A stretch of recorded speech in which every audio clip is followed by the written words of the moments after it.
Good morning, everyone.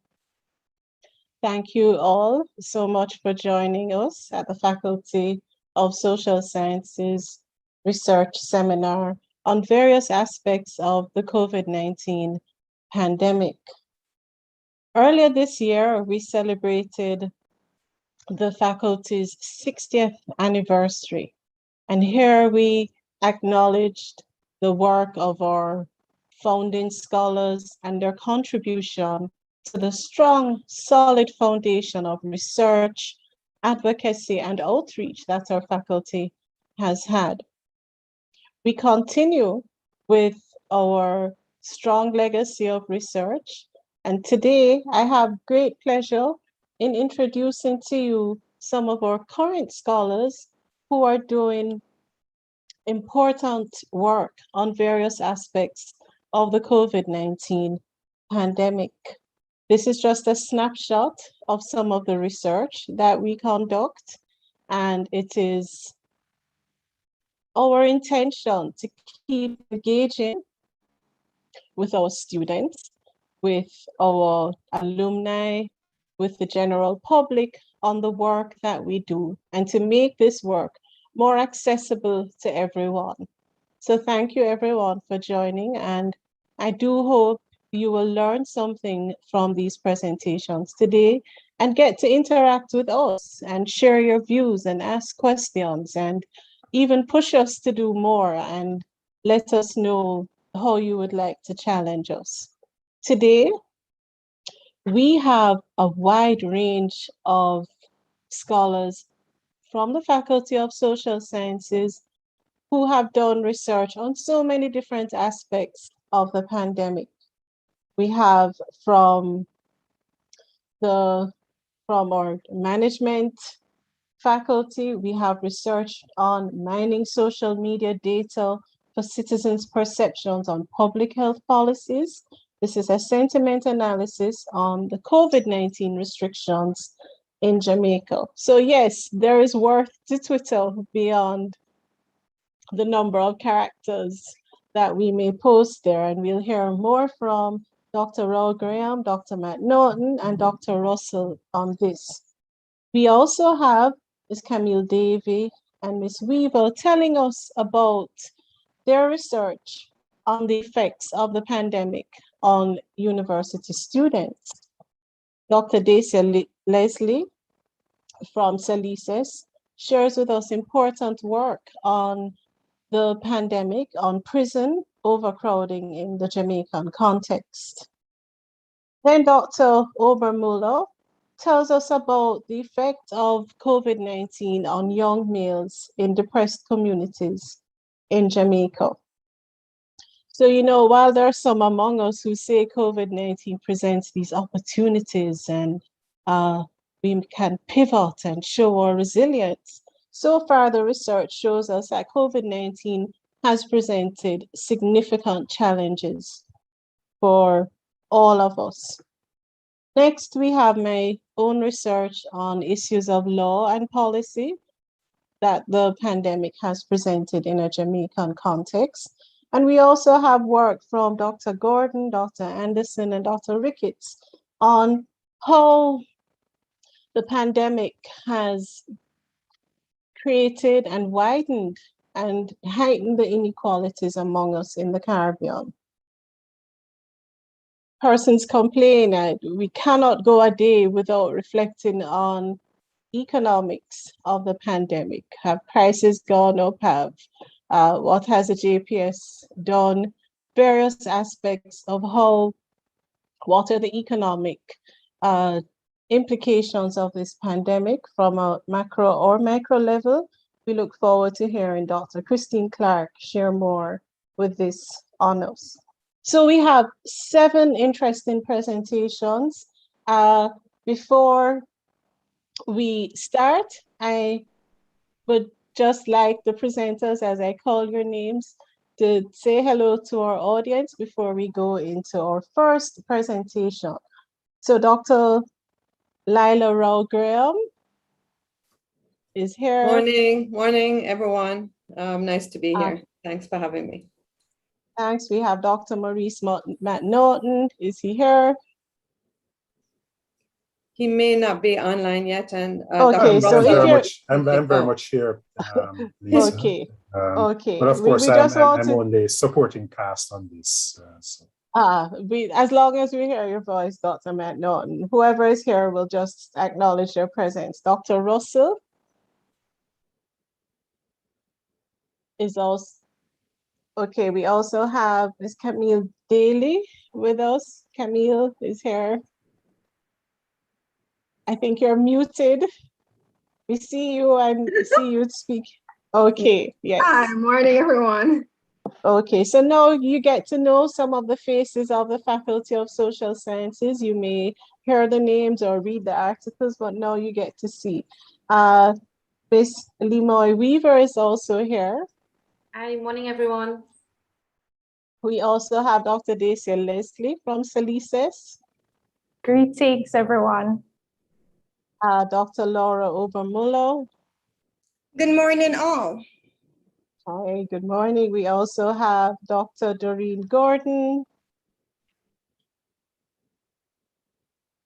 Good morning, everyone.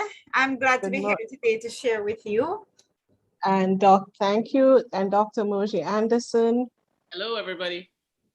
Dr. Clark, Dr. Christine Clark. Good morning. Thanks for having me. Thank you for being here. And I am Lisa Vassiani. So first, we have a presentation by our team on sentiment analysis on COVID-19 restrictions, the quarantines, the public and mass gatherings ban on the socioeconomic impact in Jamaica. This is by Dr. Raul Graham, Dr. Matt Norton, and Dr. Susanna Russell. Dr. Raul Graham is senior lecturer and the deputy executive director at the Mona School of Business and Management. Dr. Matt Norton is a director of the Center of Excellence and Innovation at the Mona School of Business and Management. And Dr. Russell is senior lecturer, and her research interests include sustainable manufacturing, industrial ecology, and operations management. We look forward to your exciting research. Over to you for the next 10 minutes.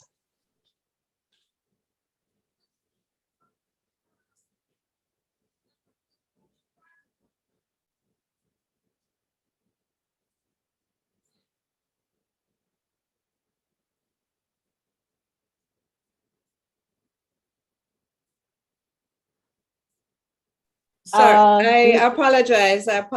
I lost the mute button for a moment. Sorry about that. Okay.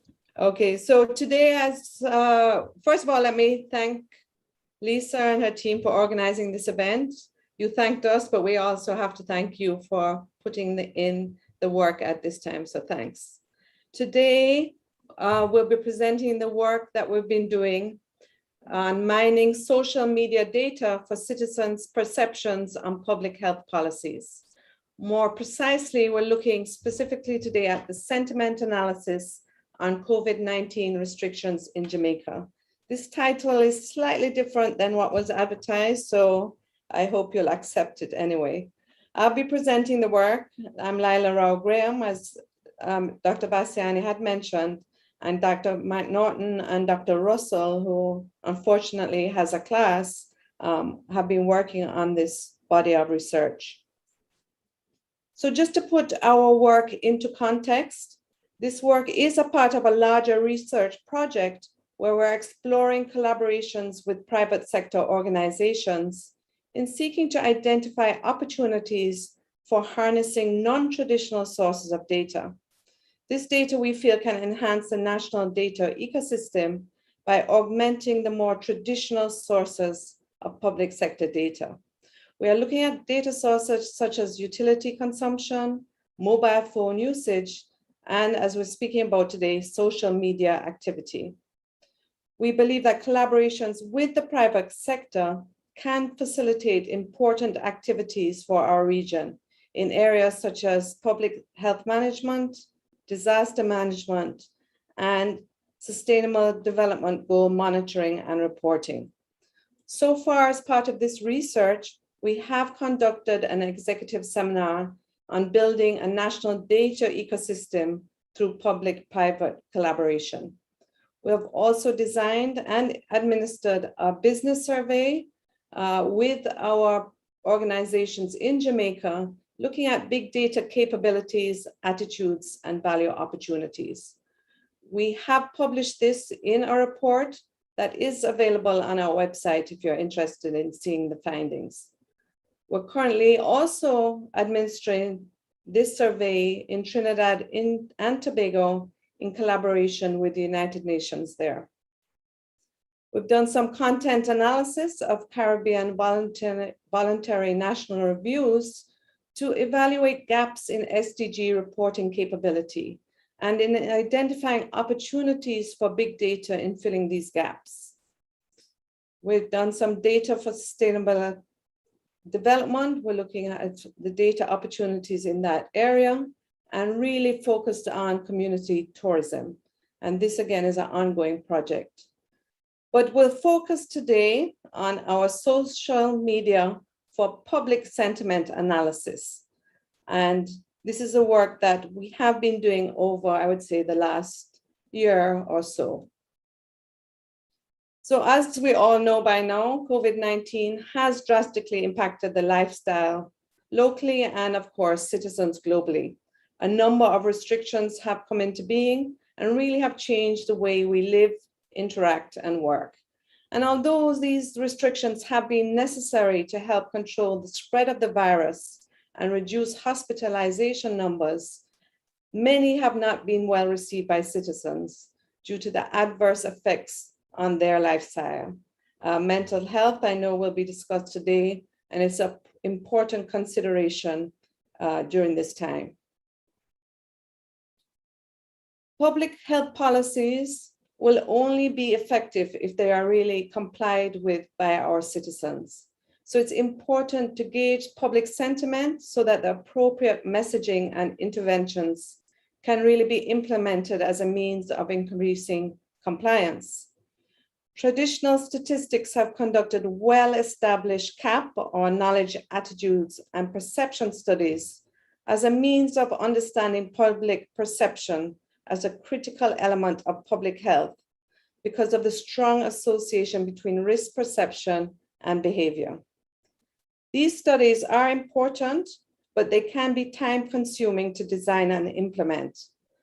So the focus of our research today is to explore the use of non-traditional analytic techniques and sources of data to augment these studies.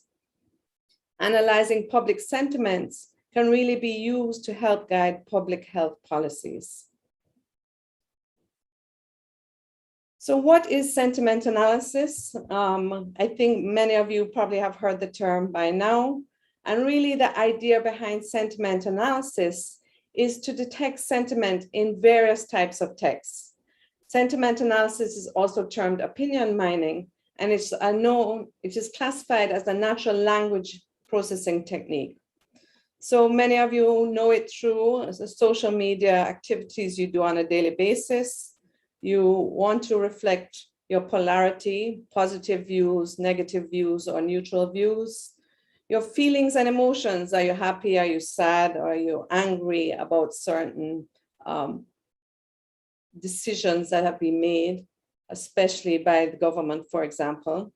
And we want to know persons or citizens' intentions. Are they interested, whether it's in a product, a new product by our organization has put out, in a particular policy, who's interested and who's not.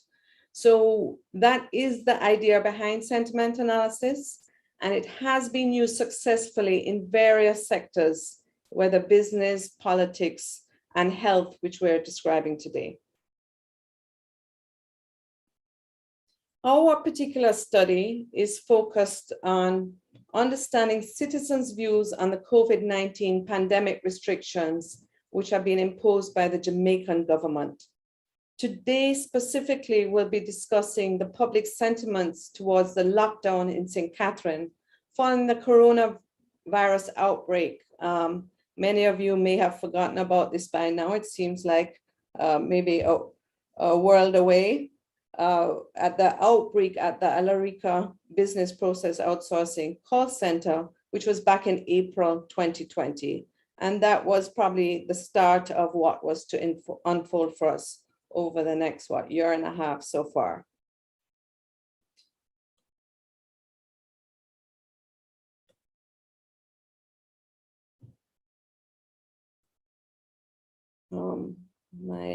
Excuse me, let me just,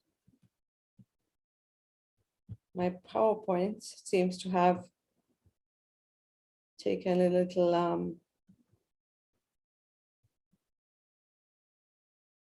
pause. So excuse me, let me just see if we can get it going again. Okay, oh, sorry about this.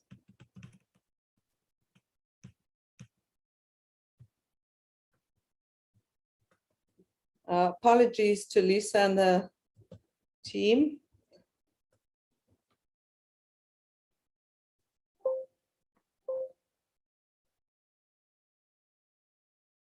I've just restarted just to make sure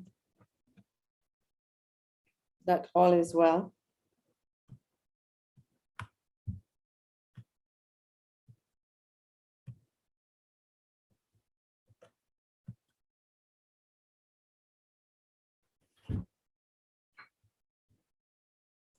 Sorry, Lisa, I'm just going to restart because there seems to be an issue with the.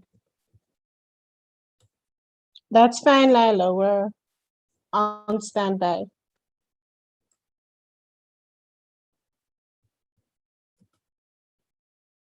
And you're not seeing my screen?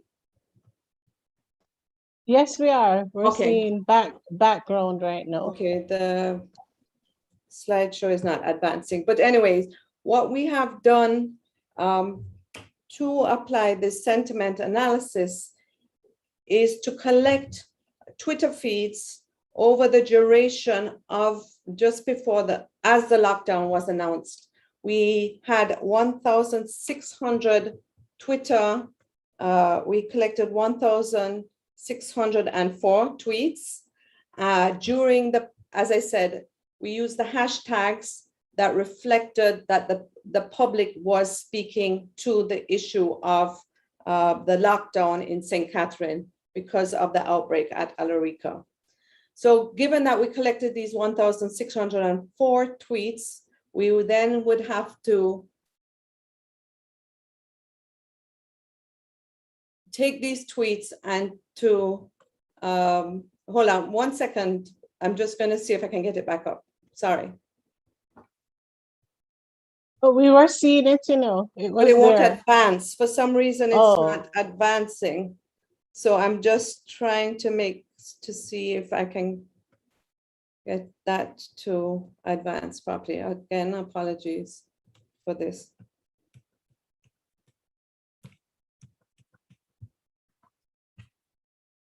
I guess. Lila, would you like me to? Yes, please. If I can share. Yes, please, Maurice. Right. See, Lisa, he did have important role to play. Good support staff, Lila. Everyone, thanks for your patience. I'm sorry about this. My PowerPoint has crashed. It's called Gremlins or Murphy, whichever you prefer. So are you seeing my screen? Yes, we are. So so we applied this. You can proceed with one more, right? So as I was saying, we collected these tweets. As Lisa pointed out, there are a lot more benefits. Actually, there's a great deal of opportunity from the sentiment expressed in Twitter feeds.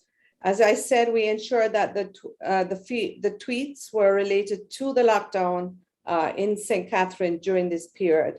We use the hashtags to do this. And as I said, there were about 1,600 tweets that were used to do this analysis. Proceed. Lila, and I think it's important to point out that this kind of sentiment analysis works best when you're looking at a very focused, specific event or episode.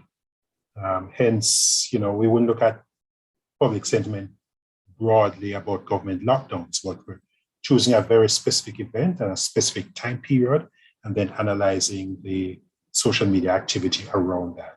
So it's just important to point that out.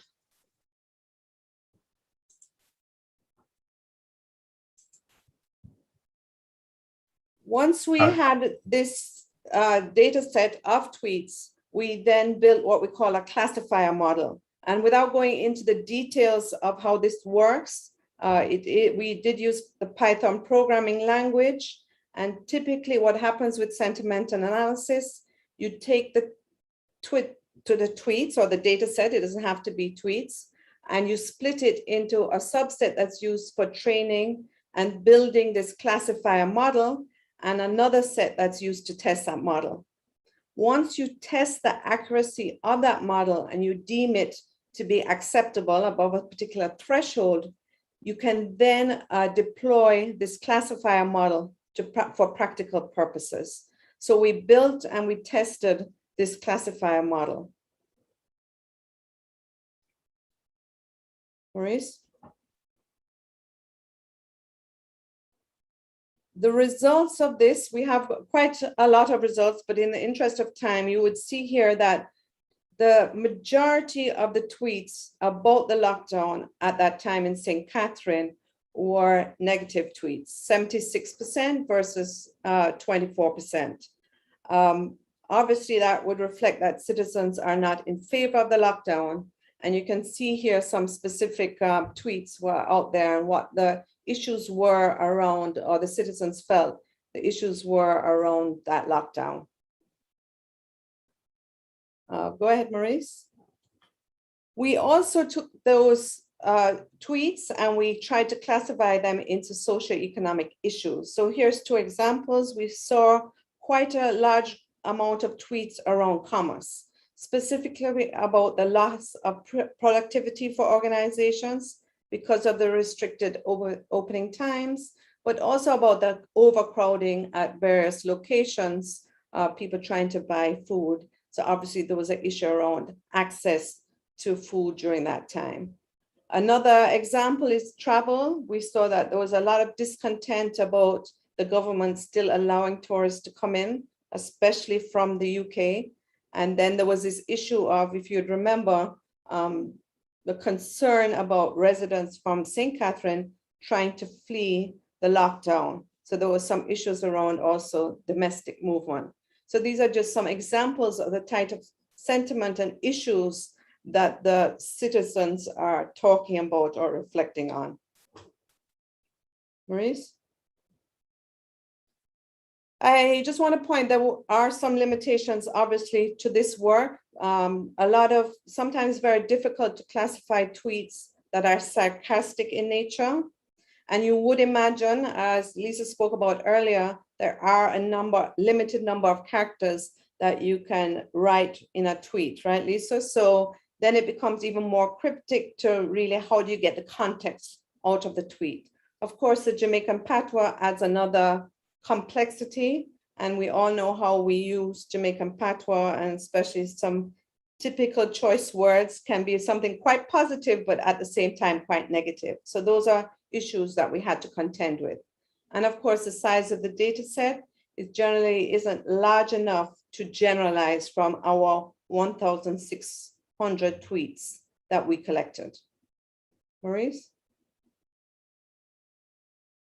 However, we just really want to point out that we think the insights from citizen sentiments are critical input for planning and interventions. If we want to ensure public health policies are effective, how do you get that buy-in? You have to engage and communicate with the citizens in ways that you have to be able to understand what their thoughts and perceptions are if you are to engage them effectively. Obviously, this type of analysis can be extremely useful to the health community and more generally the government as a whole. It does allow for qualitative assessment of public response to health interventions in, I would not necessarily real time, but it's very easy to track and report as the issue is unfolding, as we know and we've seen from social media. We also want to point out that we think this approach can be used to understand citizens' perceptions in many areas, not just public health, obviously, and even within public health, other areas of public health. So now we're dealing with the issue of the mandating of vaccine. It's very important to get the views of our citizens if we're to really gauge their feelings and what issues we have to be able to respond to get the desired change. So I think that sums it up. Dr. Magnon, do you want to add anything more to this? I think you have like a minute.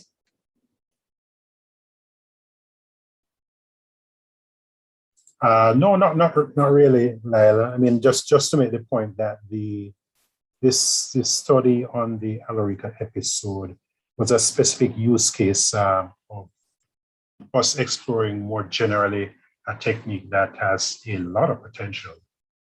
Social media increasingly is representing reality of public sentiment on a lot of issues.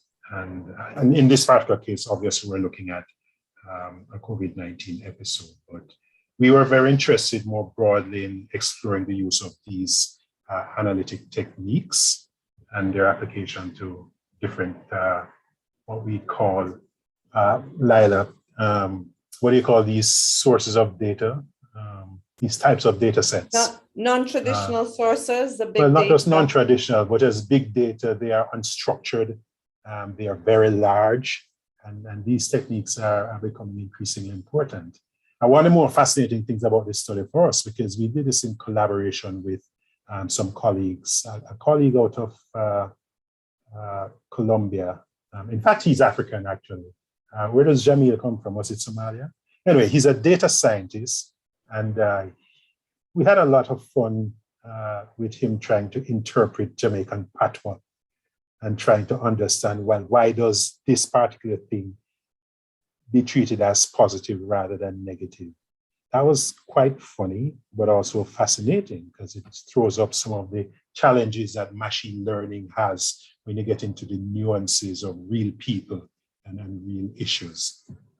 So all in all, it was a quite fascinating study. Thank you Okay, very back over much. to you, Lisa.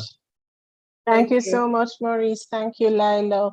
You know, we have many graduate students online with us. Some of them should be having class now, and I think your presentation is very useful to them to see some of the innovative research methods that our faculty use and develop and are constantly trying to update and engage the research. So thank you.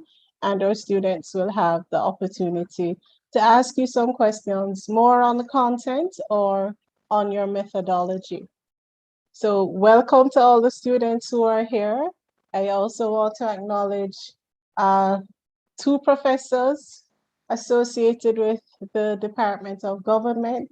Good morning to Professor Rupert Lewis. Thank you for joining us. And good morning to Professor Stephen Bassiani. Thank you for joining us. We have next a presentation, which is also of great relevance to the majority of our guests this morning. The next presentation considers the effects of the COVID-19 pandemic on University of the West Indies students. This research is presented to you by Ms. Camille Daly, who is a PhD candidate in the Department of Sociology, Psychology, and Social Work at the UE, and also by Ms. Limoy Weaver, who is also an MPhil PhD candidate in sociology, and she's specializing in development. Over to you on this presentation. Thank you very much, and good morning again. So our presentation today would be on the effects of COVID-19 on UE students, focusing on undergraduate students' mental health during the COVID-19 pandemic. And this is presented, as our host said, by myself, Limoy Weaver, and Ms. Camille Daly. So to introduce you to the study was conducted as part of the capstone research course in social policy and development. And this year-long course introduces final year students in the Department of Sociology, Psychology, and Social Work to mixed methods approach to research. The study examined the economic, social, academic, and mental health effects of the pandemic on university students. And this presentation, as said, focuses on students' mental health during the COVID-19 pandemic. Several studies done in countries across the globe show that COVID-19 pandemic has affected university students' mental health. For instance, studies were done in Bangladesh, China, US, Israel, South Africa, and Nigeria all show effects on students' mental health. There was also a Caribbean study conducted across 6 universities that shows students high ratings of anxiety and depression during the pandemic. So our objectives of the study are to determine the mental health effects students experience during the pandemic, to examine some of the possible triggers, to assess whether their mental health impacted on their academic performance, and to explore their coping strategies. Let's look at the method. So for this study, an exploratory sequential mixed methods design was used. In phase 1, we developed a focus group guide and trained students on focus group data collection in order for them to collect the qualitative data. We examined the qualitative results to identify possible items from codes, variables from codes, and scales from themes from which we designed a survey experiment. In phase 2, we administered this online survey via MITS to a large sample of university students to determine whether the initial qualitative results can be generalized to a larger sample. So as we move to the findings, we'll put forward the qualitative and Camille will share the quantitative. So for the qualitative component of this study, there were 12 focus group sessions among 6 faculties. Discussants included 83 adult undergraduate students with 43 females and 40 males. Yes, it was a large sample for qualitative. Students must have had experience face-to-face and online learning from comparison. And so we interviewed students from 2nd year, 3rd year, 4th, and final years. And that would have been for the medical sciences students who had 4th and 5th year students. From these focus group discussions, we found that students experienced several mental health challenges after the onset of the pandemic and switching to online learning. Students reported being anxious. For instance, a student said, "I was having an anxiety attack because of the heavy workload." My anxiety levels have been through the roof. I have a lot more anxiety than usual. Online learning makes me uncomfortable. We also found that students were feeling overwhelmed or expressing their inability to cope. They reported needing therapy or having breakdowns, such as, "It gets overwhelming because nowadays it seems like we have more assignments, way much more than we would have face-to-face, and that gets really overwhelming. I'm pretty sure I need a therapist right now. Pretty sure, but I have friends that I talk to."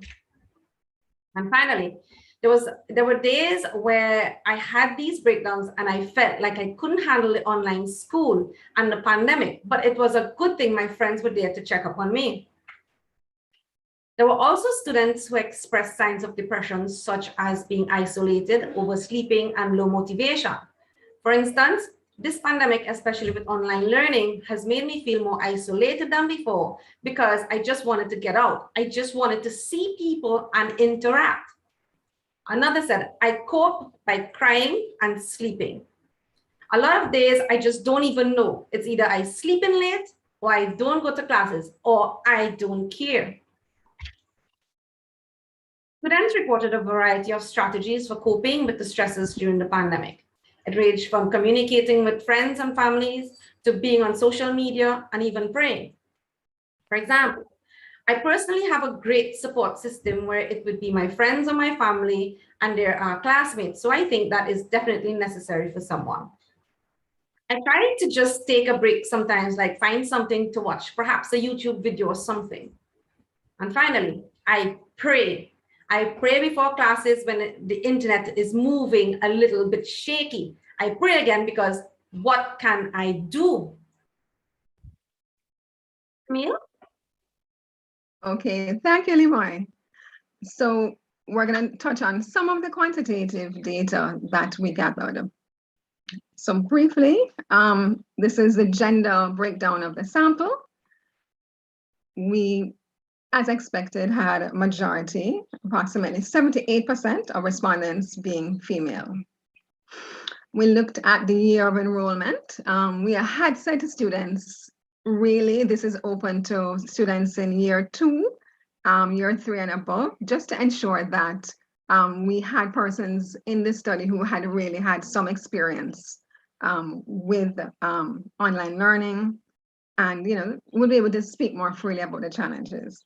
So we saw roughly the same percentage, about 44% of the students in the sample were from year 2 and year 3. So we can conclude that definitely for those in year 2, they would still be here with us completing and could possibly still be experiencing some of these effects. In terms of the faculty, we try to promote the survey across all faculties, but we mainly had respondents from social sciences. Over 50% of the respondents were from social sciences, roughly 20% from science and technology, a small percentage from most of the other faculties. We asked questions, various questions, how are you coping, etc. When we were highlighting this as the key measure, asking students which of these, or had they experienced any of these mental health symptoms since the pandemic began in March 2020. And, these symptoms would have lasted for a period of 2 weeks or longer. We were a bit surprised by the fact that, the percentage responding was quite high. As you can see, 86% experienced anxiety, 62% excessive worry about contracting COVID, 73% reported having bouts of sadness and crying. Roughly 65% had difficulty falling asleep. 71% reported sleeping too much. 55% reported having poor appetite. 56% reported eating too much. 70% experienced feelings of loneliness, and 1 in 5, 21% reported thoughts of suicide. We grouped them into categories just for the crosstab analysis. There were hardly any students who said they had 0 or 1 or 2 mental health symptoms. So the first category there is 0 to 3 mental health symptoms, 4 to 6 mental health symptoms. And we can see almost half, 47% of the sample reported having 4 to 6 mental health symptoms. And more than a third, 35% reported having 7 to 9 mental health symptoms. We, of course, wanted to find out, were students aware that UWI Health Center had been offering counseling online and telephone counseling during the pandemic?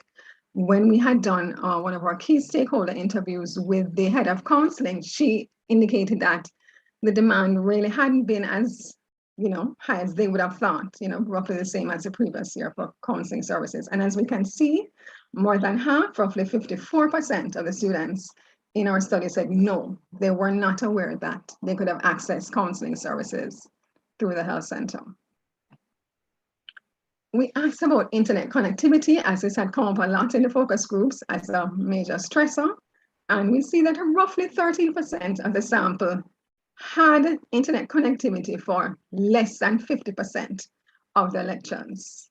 26% had connectivity for 50 to 74% of their lectures. And happily, the majority, approximately 61%, had connectivity for 75 to 100% of lectures.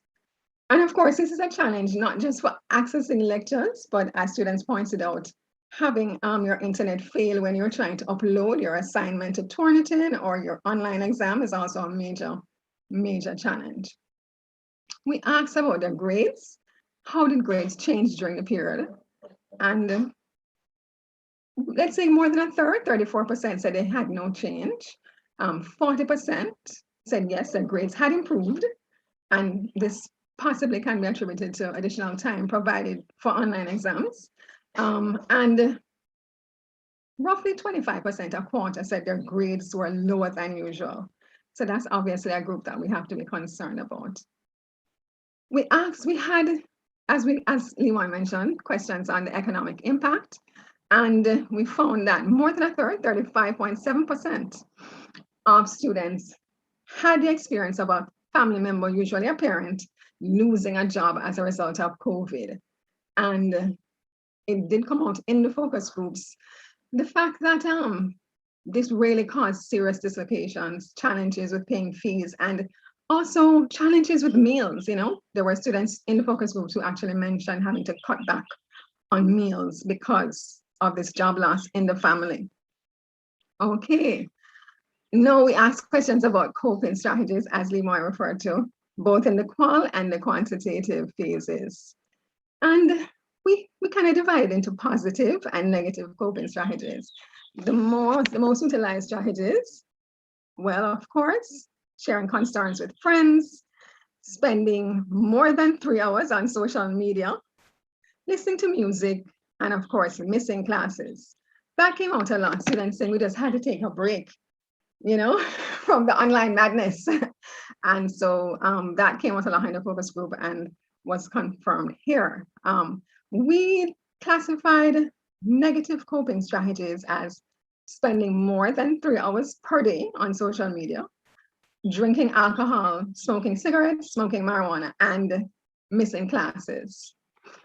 So we began with some bivariate analysis.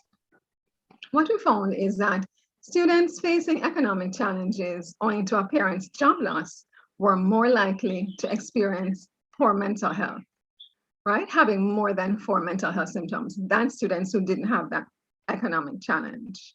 Males reported fewer mental health symptoms than females. We're not sure if that can be related to the macho culture where men might not want to, but this was definitely a significant finding. These bivariate findings were significant at the alpha 0.05 level. We found that students with poor internet connectivity, internet access for less than 50% of classes, were more likely to experience poor mental health than those with reliable service. Students living in inner city communities and those in rural areas were twice as likely to report poor internet connectivity than students living in urban areas. Students reporting what we'd say high levels of mental distress, more than 4 symptoms, were more than twice as likely to use negative coping strategies to cope with the pandemic as were students who had better mental health or fewer mental health symptoms. And students who reported using more than 1 negative coping strategy, and of course those are the alcohol, cigarettes, missing classes, etc. These students were almost twice as likely to report that their grades had declined during the pandemic as students who had either 1 or no negative coping strategies. So it is clear that the findings support other studies that we had consulted. It seems that I think probably us as lecturers may have underestimated the extent to which the pandemic had a serious and adverse effect on the mental health of some of our students. And despite, the differences across culture, what we were seeing in other parts of the world, definitely we have seen that here in Jamaica. I think we can, given the findings, conclude that the initial qualitative results can be generalized to this larger quantitative sample. I think in conclusion, we could say that our students did not receive adequate social and emotional or psychosocial support at the start of the pandemic and throughout. Because remember, we collected this data after the pandemic had been going on for a while. And this is not just an issue of what you could have done, but also the situation at home, and I believe the family, interpersonal relationships, social class, many of these factors we have to explore. Unfortunately, some of the questions that we wanted to ask, we actually removed from the instrument because we were concerned it would be too long. But there is definitely a need to provide greater support to assist students manage mental health challenges. So we recommend that lecturers should actually reach out to students and try to get students who are having mental health challenges, who are not actually dealing with these challenges well, asking them if they want to receive counseling. Because not everybody who has mental health issues will actually make that effort to try to get an appointment at the health center. And we even think that possibly maybe faculties could consider contracting counselors, therapists who might be willing to, at negotiated rates, provide some counseling sessions for students who are seriously affected. The final recommendation came out of the focus groups where many students said that it would have been good if they could have had wrap sessions, just to share some of the frustration and the issues that they were having with the online learning process. So that's something that faculties could consider hosting to give students that space to share. All right, thank you very much. Thank you so much, Camille and Bimoy. I'm sure our students here with us today will agree with the findings of your research.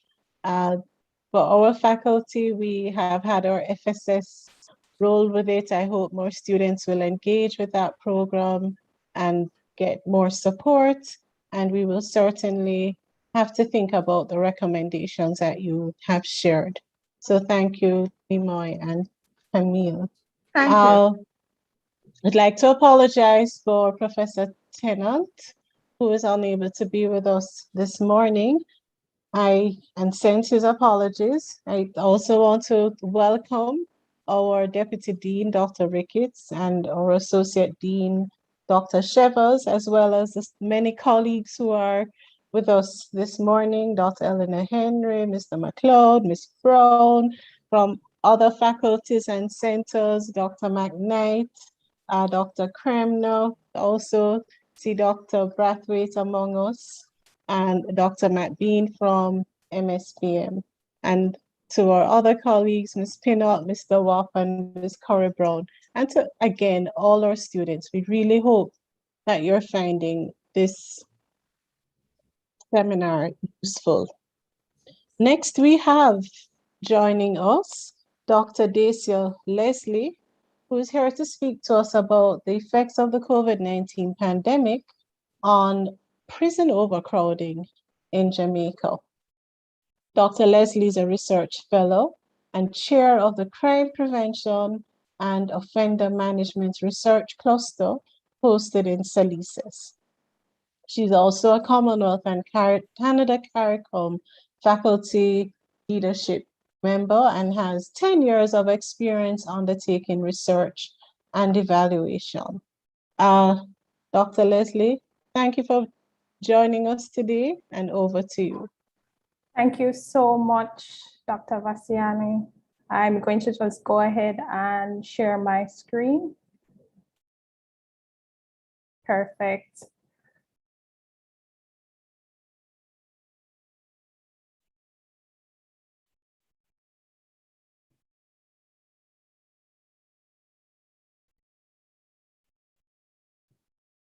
All right, so let me start by just saying hello again, everyone, and thank the leadership of the faculty office and particularly Dr. Vassiani for extending this kind invitation to present side by side with amazing colleagues undertaking timely research needed to improve evidence-based decision-making, which is central to achieving inclusive, sustainable development.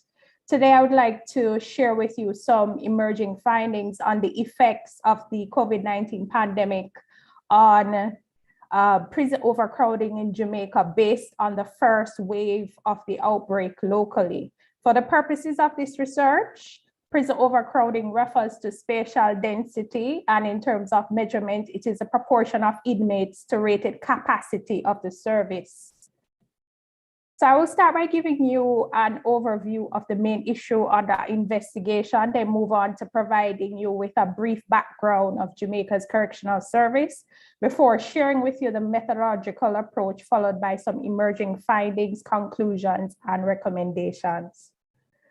So the 2021 Global Prison Trends Report, published by Penal Reform International and the Thailand Institute of Justice, shows that despite what we know about the ineffectiveness of the prison sentence, global prison populations continue to rise before and after the first wave of the pandemic. From a global context, there are over 11 million people in prison, and this represents an 8% increase since 2010. Even more worrisome is a reported 70% of persons deprived of liberty awaiting trial in 14 countries identified by the Global Prison Trend Survey. And this is despite overwhelming evidence, again, that highlights the need to use prison as an absolute last resort for vulnerable populations, including children, drug users, and persons with disabilities. When used as a default sanction, imprisonment contributes to overcrowding and deplorable prison conditions, which in turn compromise the well-being and safety of persons deprived of liberty.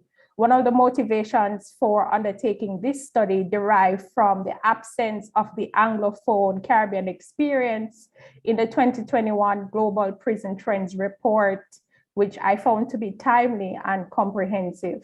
So towards addressing this gap and for the benefit of persons not familiar with the Jamaican context, I crave your indulgence as I quickly provide you with an overview of the correctional system here in Jamaica. So Jamaica is the third largest of the Caribbean islands and the largest English-speaking island. It is also an ex-colony that gained independence from Britain 59 years ago under a constitution modeled on the British Westminster Whitehall system of government. The Department of Correctional Service has responsibility for the management of all correctional institutions and is supervised by the Ministry of National Security. Overall, there are 11 correctional centers in Jamaica, 7 for adults, 4 for juveniles. 3 of the 7 facilities for adults are maximum security, and 3 of the 4 centers for juvenile are maximum security. Based on figure 1, you will see that at approximately 49 per 100,000 population of the Jamaican population has, that's the murder rate. And it's one of the highest in the Anglophone Caribbean. But the figure also shows us that Jamaica boasts one of the lowest prison to population rates in the Caribbean. Its occupancy level for all correctional institutions is 88.8%, which does not seem high when compared to its counterparts. These idiosyncrasies make Jamaica an interesting case study. When we begin to examine the extant literature, including the research work of Bergman et al., Thornberry and Call, amongst others, there is overwhelming evidence that points to the harmful effects of prison overcrowding. Certainly the pioneering work of Irving Goffman and Grimshaw Sykes are especially applicable. Sykes in his work on the Society of Captives describe the 5 forms of deprivation experienced by inmates in maximum security facilities: deprivation of liberty, goods, services, heterosexual relationships, autonomy, and security. Research on the global impact of the pandemic has emphasized amplification of existing strains, including on correctional staff.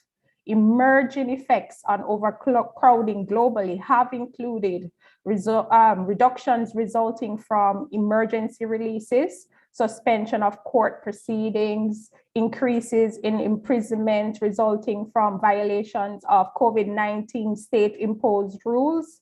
But the extent to which these effects are evidenced in a Jamaican context remains unclear. In an attempt to shed more light on the local trends in a context characterized by limited or no publicly available up-to-date disaggregated data and limited opportunities to gain access to the facilities for primary data collection at this time, a case study approach was adopted. The case study draws on secondary data, including government reports and statistical data sets such as the World Prison Brief. As such, the scope of the study was limited to a timeline which demarcates the first wave of the pandemic to overcome the data paucity challenges encountered. There is clearly much more work to be done, but from the desk review, we see that the first imported case of COVID-19 was confirmed on March 10, 2010 in Jamaica, and the first case inside the correctional facilities was confirmed almost 6 months later. Up to December 31st, 2020, there were 100 confirmed cases inside the facilities. Majority of staff with majority were staff and with no reported deaths, while the death rate within the general population was 10.2 per 100,000 population. So to what extent are the global effects of the pandemic on overcrowding evidenced in the local context? Well, there were no reductions resulting from emergency releases. In fact, the government has rejected this proposal. Suspension of court proceedings would have heightened overcrowding. For example, pretrial detainees would have had to stay in the facilities for a longer period. Increases in imprisonment resulting from violations were not evidenced. While there were state-imposed rules regarding movement, there are no reports of its enforcement resulting in imprisonment in the first wave. Therefore, while violations, if detected, would have contributed to the backlog of court cases, there would not be any immediate or direct effects on prison overcrowding, but nonetheless would have been influential. Importantly, contrary to the various human rights reports that identify Jamaican correctional facilities as overcrowded, the correctional centers are actually operating 11.2% below their combined maximum capacity, and only 1 out of the 11 is considered overcrowded. If we are to use work done by Rapisarda, their categorization of Latin America and the Caribbean state response, if we're to use their categorization to assess the situation here in Jamaica, then we see that Jamaica's response was not limited to within front and back end interventions, but significant investments were made at the ministerial and policy level.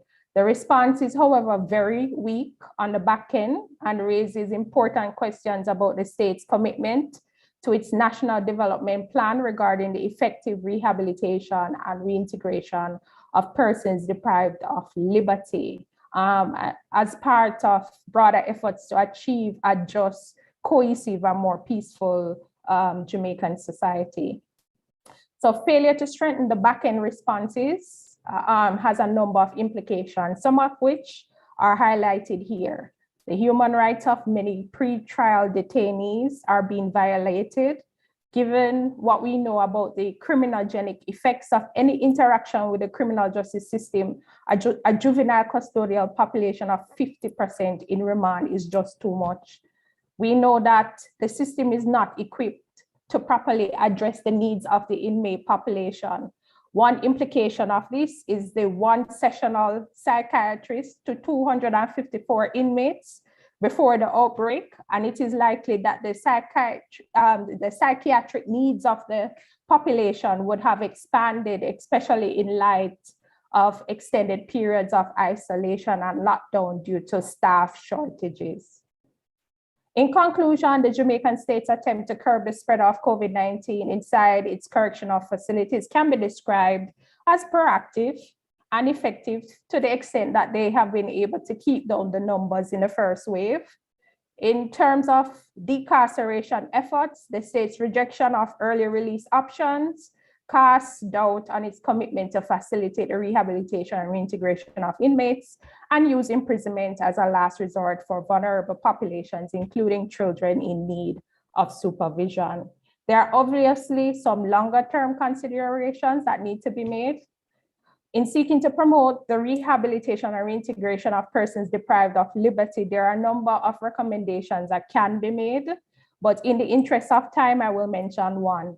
Alternative arrangements for vulnerable groups such as children in need of supervision and persons with mental health issues must be made as stipulated in Section 26(1) of the Corrections Act. Persons deemed as having unsound minds should be removed to psychiatric facilities. This stipulation supports the community-based rehabilitation model advocated by Professor Freddie Hickling and would help to ease the strain on the correctional service, discourage institutionalization, which supports recidivism, and draw on the strengths of collaboration and clients being in a community and home environment for goal-setting purposes. These are some of the main references used in the study for those persons interested in reading more about COVID-19 and prison overcrowding. These are my preliminary thoughts in a nutshell. Thank you for listening, and I look forward to receiving any questions that you may have. Thank you so much for this invitation. Thank you very much, Dr. Leslie. There is certainly much for us to consider on, even without the COVID-19 pandemic, on prison conditions. And those have certainly been exacerbated in the current period. So thank you very much, and we will have an opportunity at the end to discuss some of these findings. If you are just joining us, welcome. You have missed presentations on social media sentiment analysis on COVID-19. You have missed a presentation on the effects of the COVID-19 pandemic on university students. You would just have caught the end of a presentation on social media and overcrowding in Jamaican prisons. Now we have joining us Dr. Laura Jan Obermuller, who will be discussing the double whammy impact of the COVID-19 lockdown on males in deprived communities across Jamaica. Dr. Obermuller is an Amazonist, Caribbeanist, anthropologist of Guyanese descent, and she's a lecturer in the Department of Sociology, Psychology, and Social Work at the UWI-Mona. Her research interests and lecturing focus primarily on gender, climate change, issues of migration, Amerindian cosmology, and applied anthropology. If and when we ever get back to face, you must join one of Dr. Obermuller's research seminars, where she has interesting things on offer in addition to the interesting discussions that are held there. Welcome, Dr. Obermuller, and thank you so much for participating this morning. Good morning, all. Camille, I would like to suggest perhaps your next research should be the effects on lectures in the Faculty of Social Sciences. I'm actually joining you this morning from my office, and several times as per normal, my Wi-Fi went. Joshua Bell knows this quite well, so at this stage, I would have to turn my camera off, because if I leave it on, I will be disconnected owing to poor Wi-Fi connectivity in my office. So the research focused mainly on looking at how people living in deprived communities across Jamaica managed during the first 4 months of COVID-19 pandemic in Jamaica. The study was conducted basically using survey design and participant observation. In total, I sampled over 1,500 respondents in face-by-face interviews, COVID-19 protocols in place, of course, who answered to 53 open and close-ended questions over an 8 weeks period. In total, 23 communities situated in defined urban and rural areas were sampled. Participants were selected based on them residing in the community and experienced full or partial government COVID-19 restrictions between March and June 2020. Today, what I'm going to share with you is basically the findings that is related to males between the ages of 18 and 34. I should say that it was wider, both male and female, but I'm only sharing the findings of males between the ages of 18 to 34. So of the 23 communities that we surveyed, 12 were classified as urban, whilst 11 were classified as rural. In the majority of the urban communities, we observed that there was the main economic activities included small clothing shops, hair and nail salons, furniture shops, corner shops, and bars. We also observed very poor sanitation, noise pollution, and both adults and children, and this was during the day, being on the streets, including days that the children should have actually been participating in online classes. Several males that we interviewed, at the time of the interview, they were literally either consuming alcohol or grinding ganja in their hands, and they were grinding as we spoke to them or conducted the interview. In the Kingston, St. Andrews area, where most of the urban communities were surveyed, we observed many zinc fenced tenement yards, overflow sewerage, and homes built very close together in very close proximity. With regards to government interventions, the first one I want to look at is the We Care grants. We found that the government We Care grants particularly fail most of the males that we interviewed. This was affirmed repeatedly throughout the communities in the survey.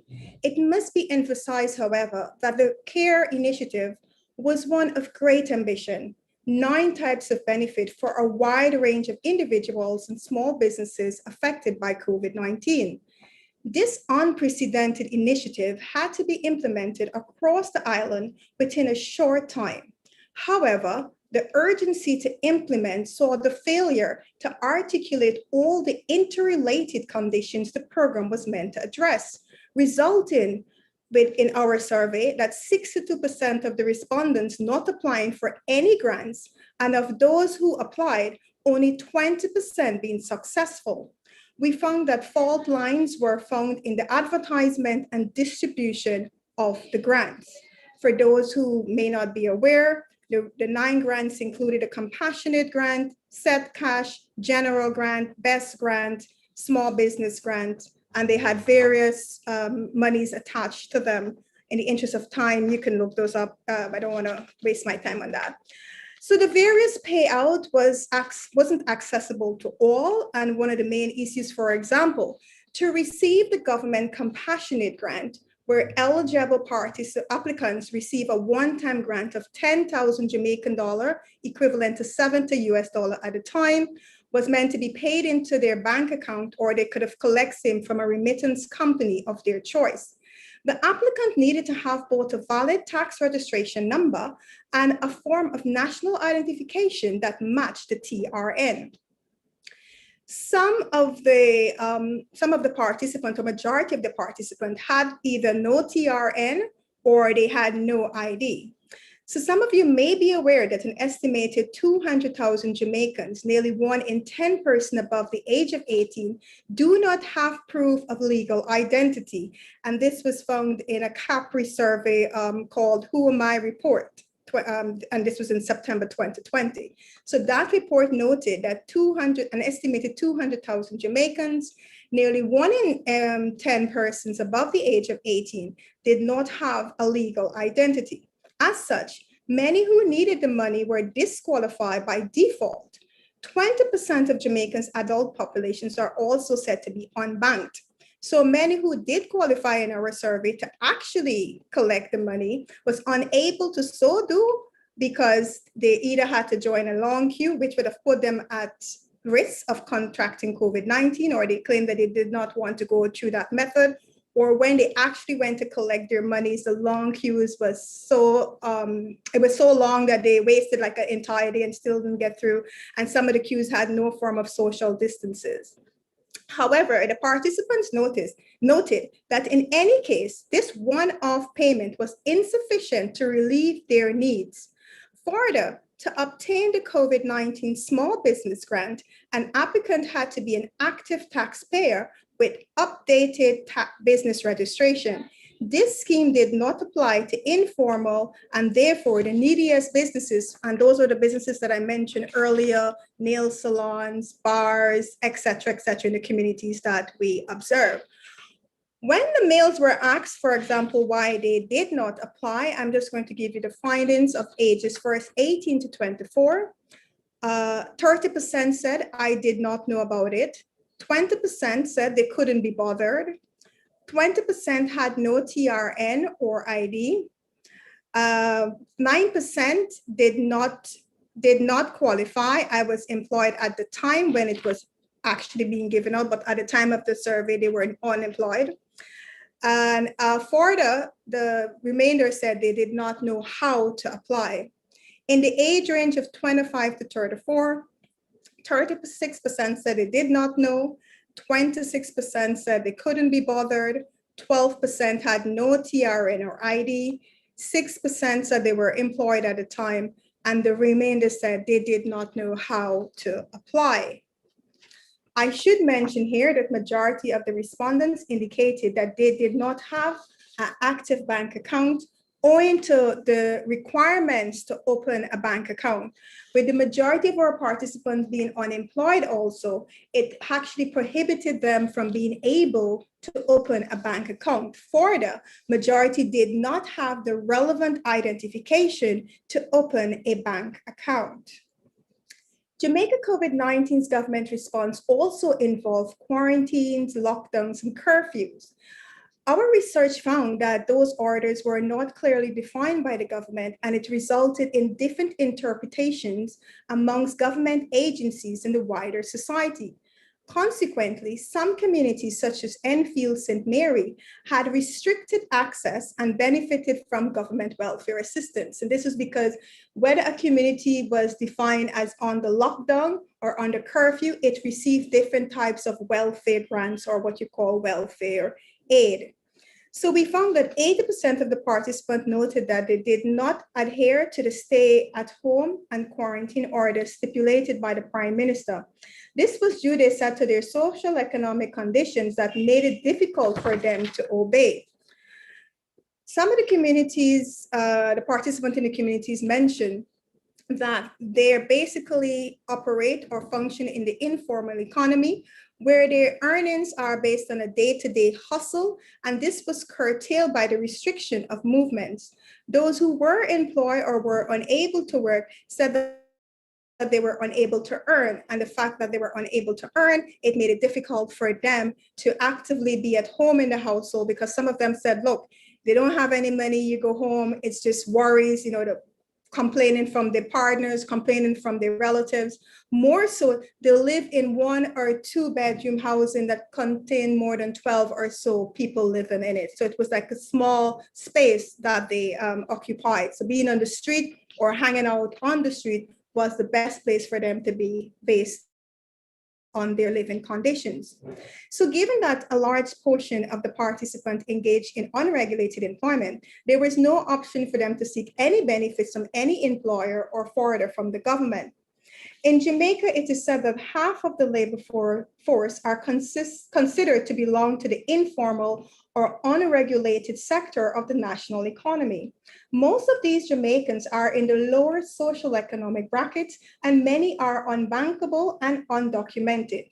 According to Jamaica's Finance Minister, Dr. Nigel Clark, these many Jamaicans whose employment status is informal do not have a statutory payment made on their behalf. In addition to losing their ability to earn, the various restriction and movement also disrupted the flow of remittances, both in terms of accessing and transferring. I will just briefly go over the education status of the participants, where we found that majority of them only completed primary education. That was the highest level of education. That majority was primary. Some had some form of secondary. In fact, 26% had 5 or more CXE. For the 2%, 88% in total had some form of training, and only 1% noted that they had postgrad education, while 19% had an undergrad education. Employment of those surveyed, 71% indicated that not only were they unemployed, but there were no jobs available within the community. And as such, they would have had to travel outside, but the restrictions curtailed them from so doing. Of the 29% who indicated that they had some form of job at the time of the survey, these jobs were mainly unskilled labor in the form of coal burning, vending, and working in a bar or a shop.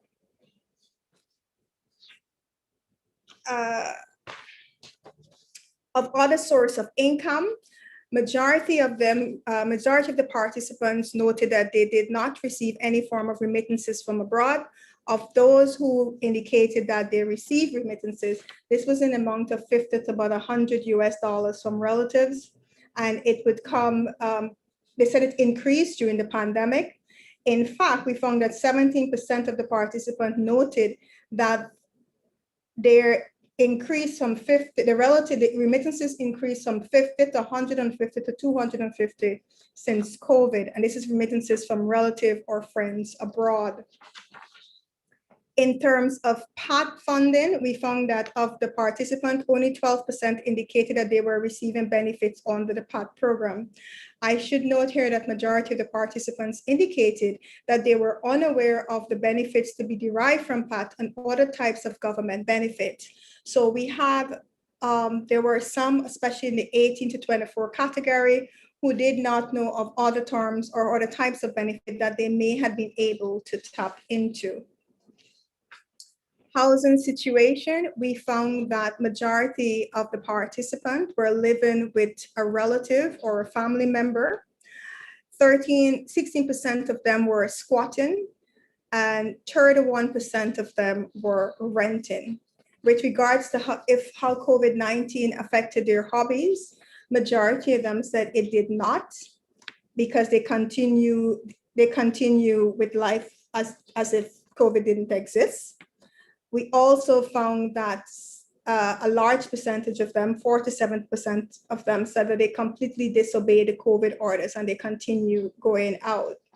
So we find that majority of them say there was no change at all. Life just remained the same for them. In closing, so prior to COVID-19 pandemic, the social and economic situation of the lives of Jamaican in the deprived community was marked by unemployment, low income, and violence. The pandemic served to increase that pre-existing state of affairs. All the communities that were subject to the most severe COVID-19 measures, the communities quarantined were poor, deprived communities characterized by small or overcrowded homes with high unemployment and high levels of poverty. The data suggested that these young men in these communities are poor, and they actually had done worse off than the female counterparts in the same age category. We also found that with regards to PATH, they were in the same age category. Women actually had more access to PATH benefits compared to the male. One factor could be because majority of the female who had children also would have probably had a children on PATH. So that could have been one of the reasons why we found that in the same age range, that more women in the survey were on PATH benefits compared to the males. So the pandemic affected men and women differently, though not in the obvious and in sometimes contradictory ways. While more women may have lost the jobs, more men found that they had decreased income coming in.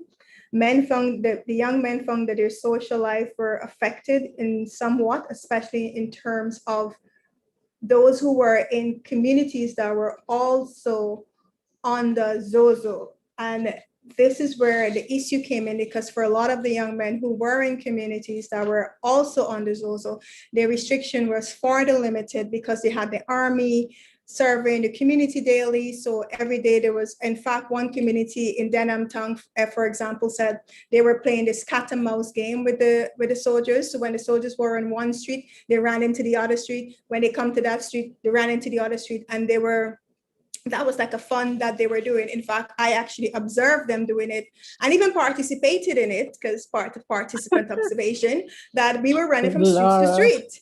So it was, I'm an anthropologist. I'm meant to be like the people. So we were running from street to street, and they were just all out there. When the army was in one street, everybody just bust you a yard or a tenement yard, and you bust into the other yard, and then you hang out there for a while. And when you heard the police were coming through that street, you bust you another one. The same thing actually occurred in St. Mary. So I just want to show rural urban had the same sort of setting taking place. Again, the grinding of the ganja in the hand was also observed in rural urban, the same.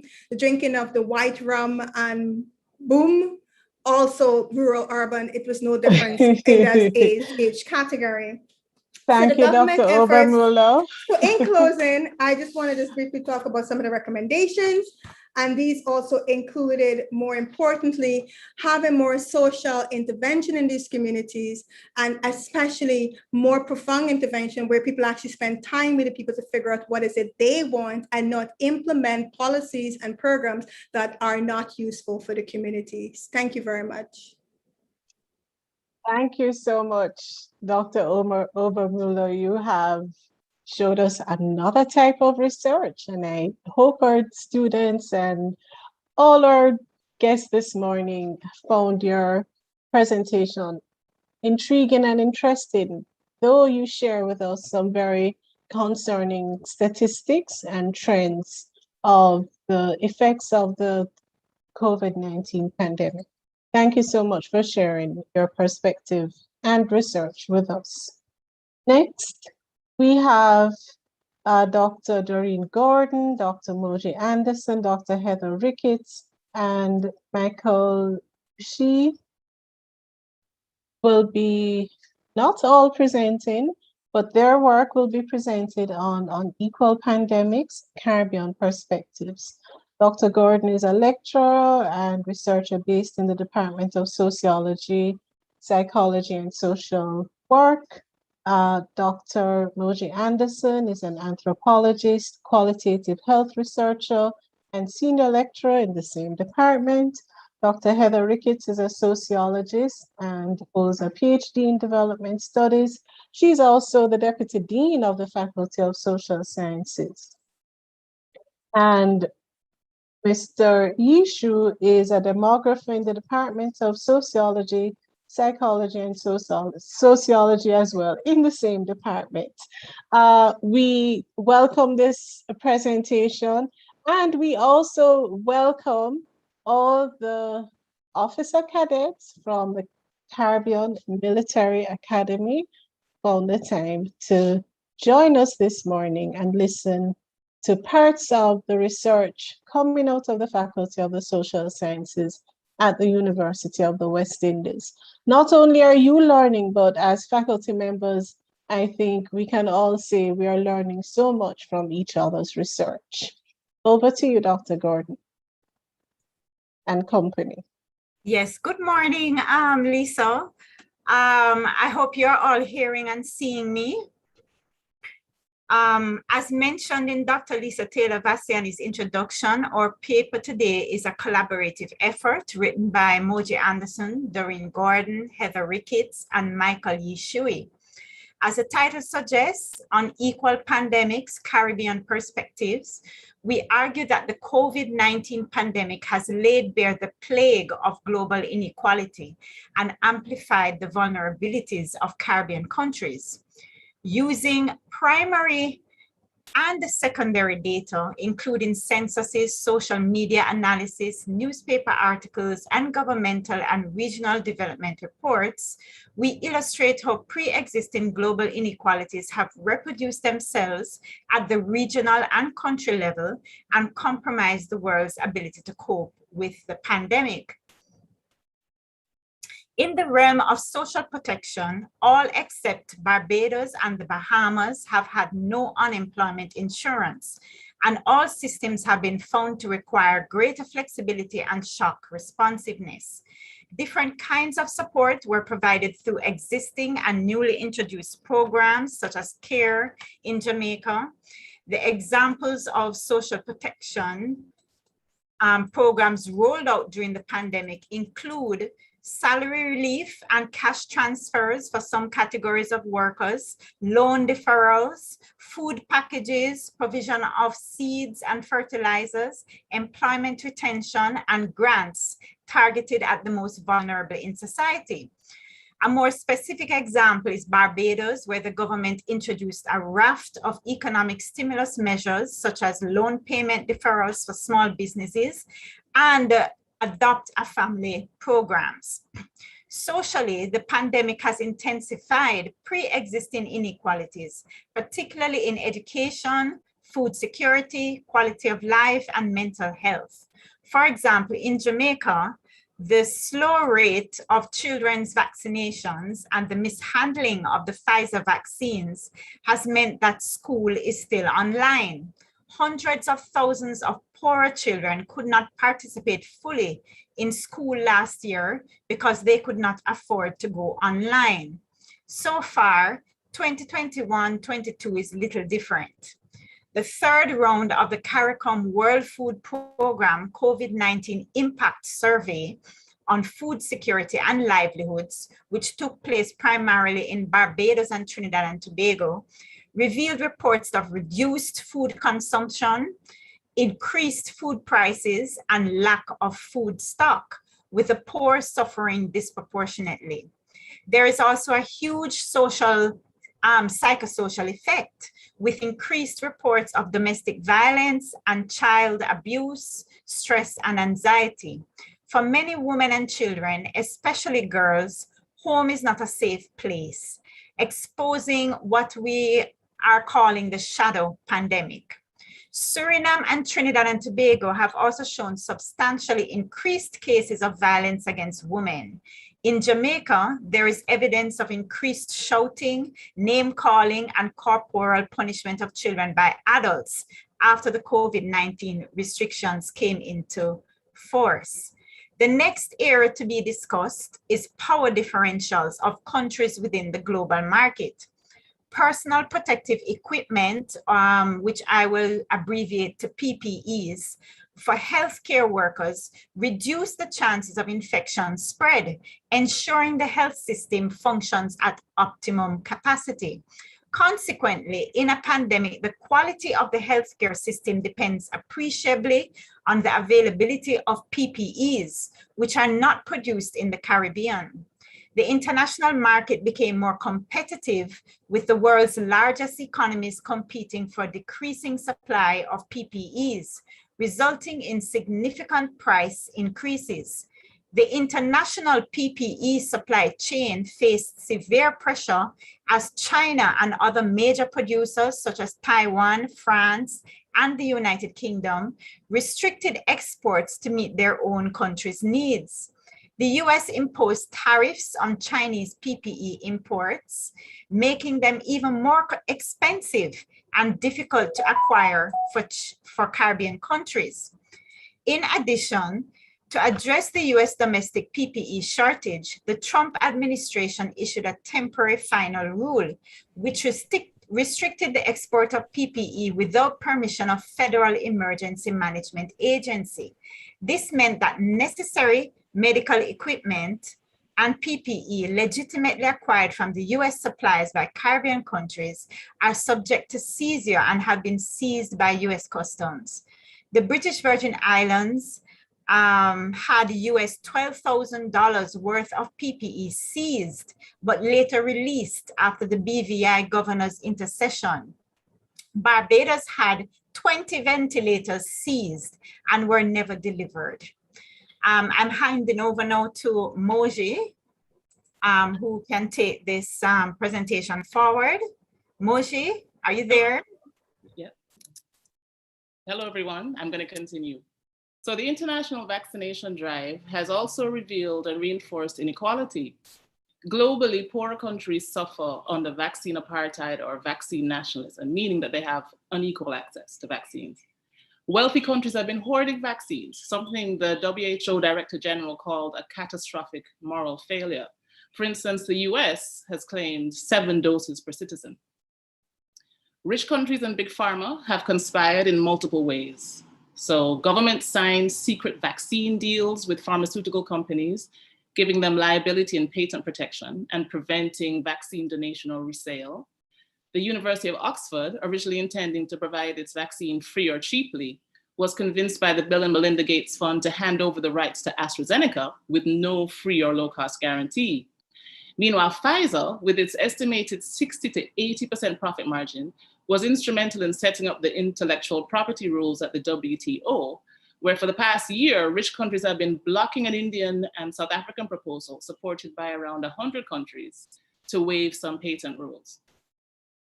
Although the WHO's public-private initiative, COVAX, was supposed to provide cheap or free vaccines to Jamaica and elsewhere, it only committed to providing up to 20% of countries' doses. Worse, by August, it had delivered less than 10% of promised vaccines, and rich countries were dipping into it for their populations. The differential application of the COVID protocols reflects social inequalities and has revealed and reinforced pre-existing government distrust within Caribbean societies. Surveys have shown that people see governments as increasingly authoritarian and protective of elite interests. In response to the perceived authoritarianism of the Prime Minister of St. Vincent and the Grenadines, protesters have demonstrated against the government's hard stance on COVID protocols and the vaccination program. One of these demonstrations resulted in the PM being struck by a rock. In another display of anti-government sentiment, rural and working class Grenadians, angry at the government allowing medical students and wealthy communities to break the protocols while their own communities were heavily policed, held small jab-jab Juve celebrations. And in Jamaica, the Gleaner reported that in the earliest stages of vaccine administration, powerful interests and their relatives are being given jabs with little transparency over selection. Public acceptance is essential for successful vaccination efforts. The Jamaican health minister said that the strategy for convincing the reluctant 70% really is around providing information. Still, several months and millions of PR dollars later, over 70% were either not sure about taking or unwilling to take the vaccine. Reasons for a vaccine hesitancy go beyond lack of information. Distrust of government and foreign corporations, for example. The government has tended to blame Jamaicans rather than address these important issues and accept responsibility for mistakes. The mishandling of the rollout of the Pfizer vaccine has certainly shown its own incompetence. Importantly, what might seem to be vaccine hesitancy is sometimes an access problem. In Jamaica, non-urban and poorer citizens suffer this the most. As a St. Thomas resident on Twitter said, Princess Margaret Hospital is the only vaccine site. So you know how far it is from Seaforth, Whitehall? We have an elderly farming population. Bring the vaccine to them. The government has only recently begun mobile vaccination units, pop-ups at well-trafficked locations, and is allowing sites at pharmacies, physicians' offices, private health facilities, NGOs and faith-based organizations, and private businesses have established their own sites. In conclusion, there are important lessons to learn from the region's experiences in the pandemic. First, inherent global inequalities are reproduced at the regional and country level that compromise the world's ability to effectively cope with pandemics. Second, health is a public good, so pharmaceutical companies should not be allowed to profit off of a global health crisis. Third, governments need to address their constituencies' lack of trust by accepting responsibility for their failures and taking concrete steps to address the root causes of inequality within their societies and the global economic system. Thank you very much.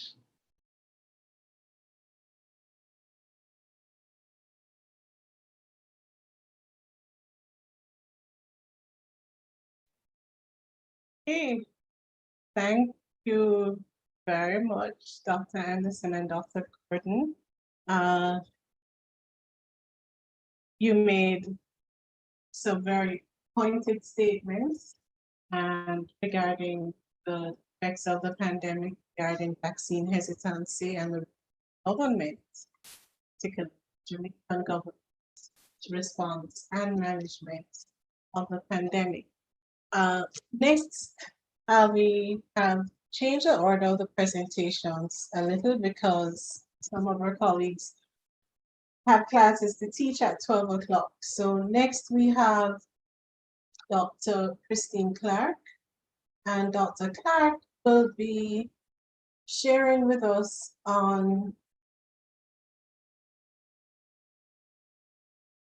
Caribbean economies and COVID-19. Dr. Clark has a PhD in economics, public finance from East University in Houston, and a BA in economics and mathematics from Mount Holly College. She lectures in economics right here at the University of the West Indies, Mona, and her research areas include public finance, economic development, economics of sports, and resilience, among others. We look forward, Dr. Clark, to hear what you have to share with us on the effects of the pandemic and the dynamics within Caribbean economies. Thank you for joining.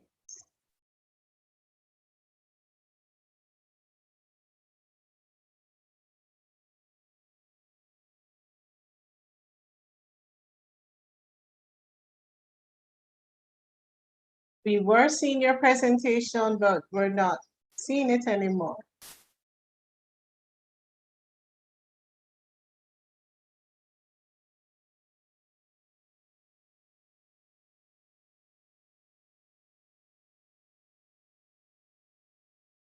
We're seeing it now.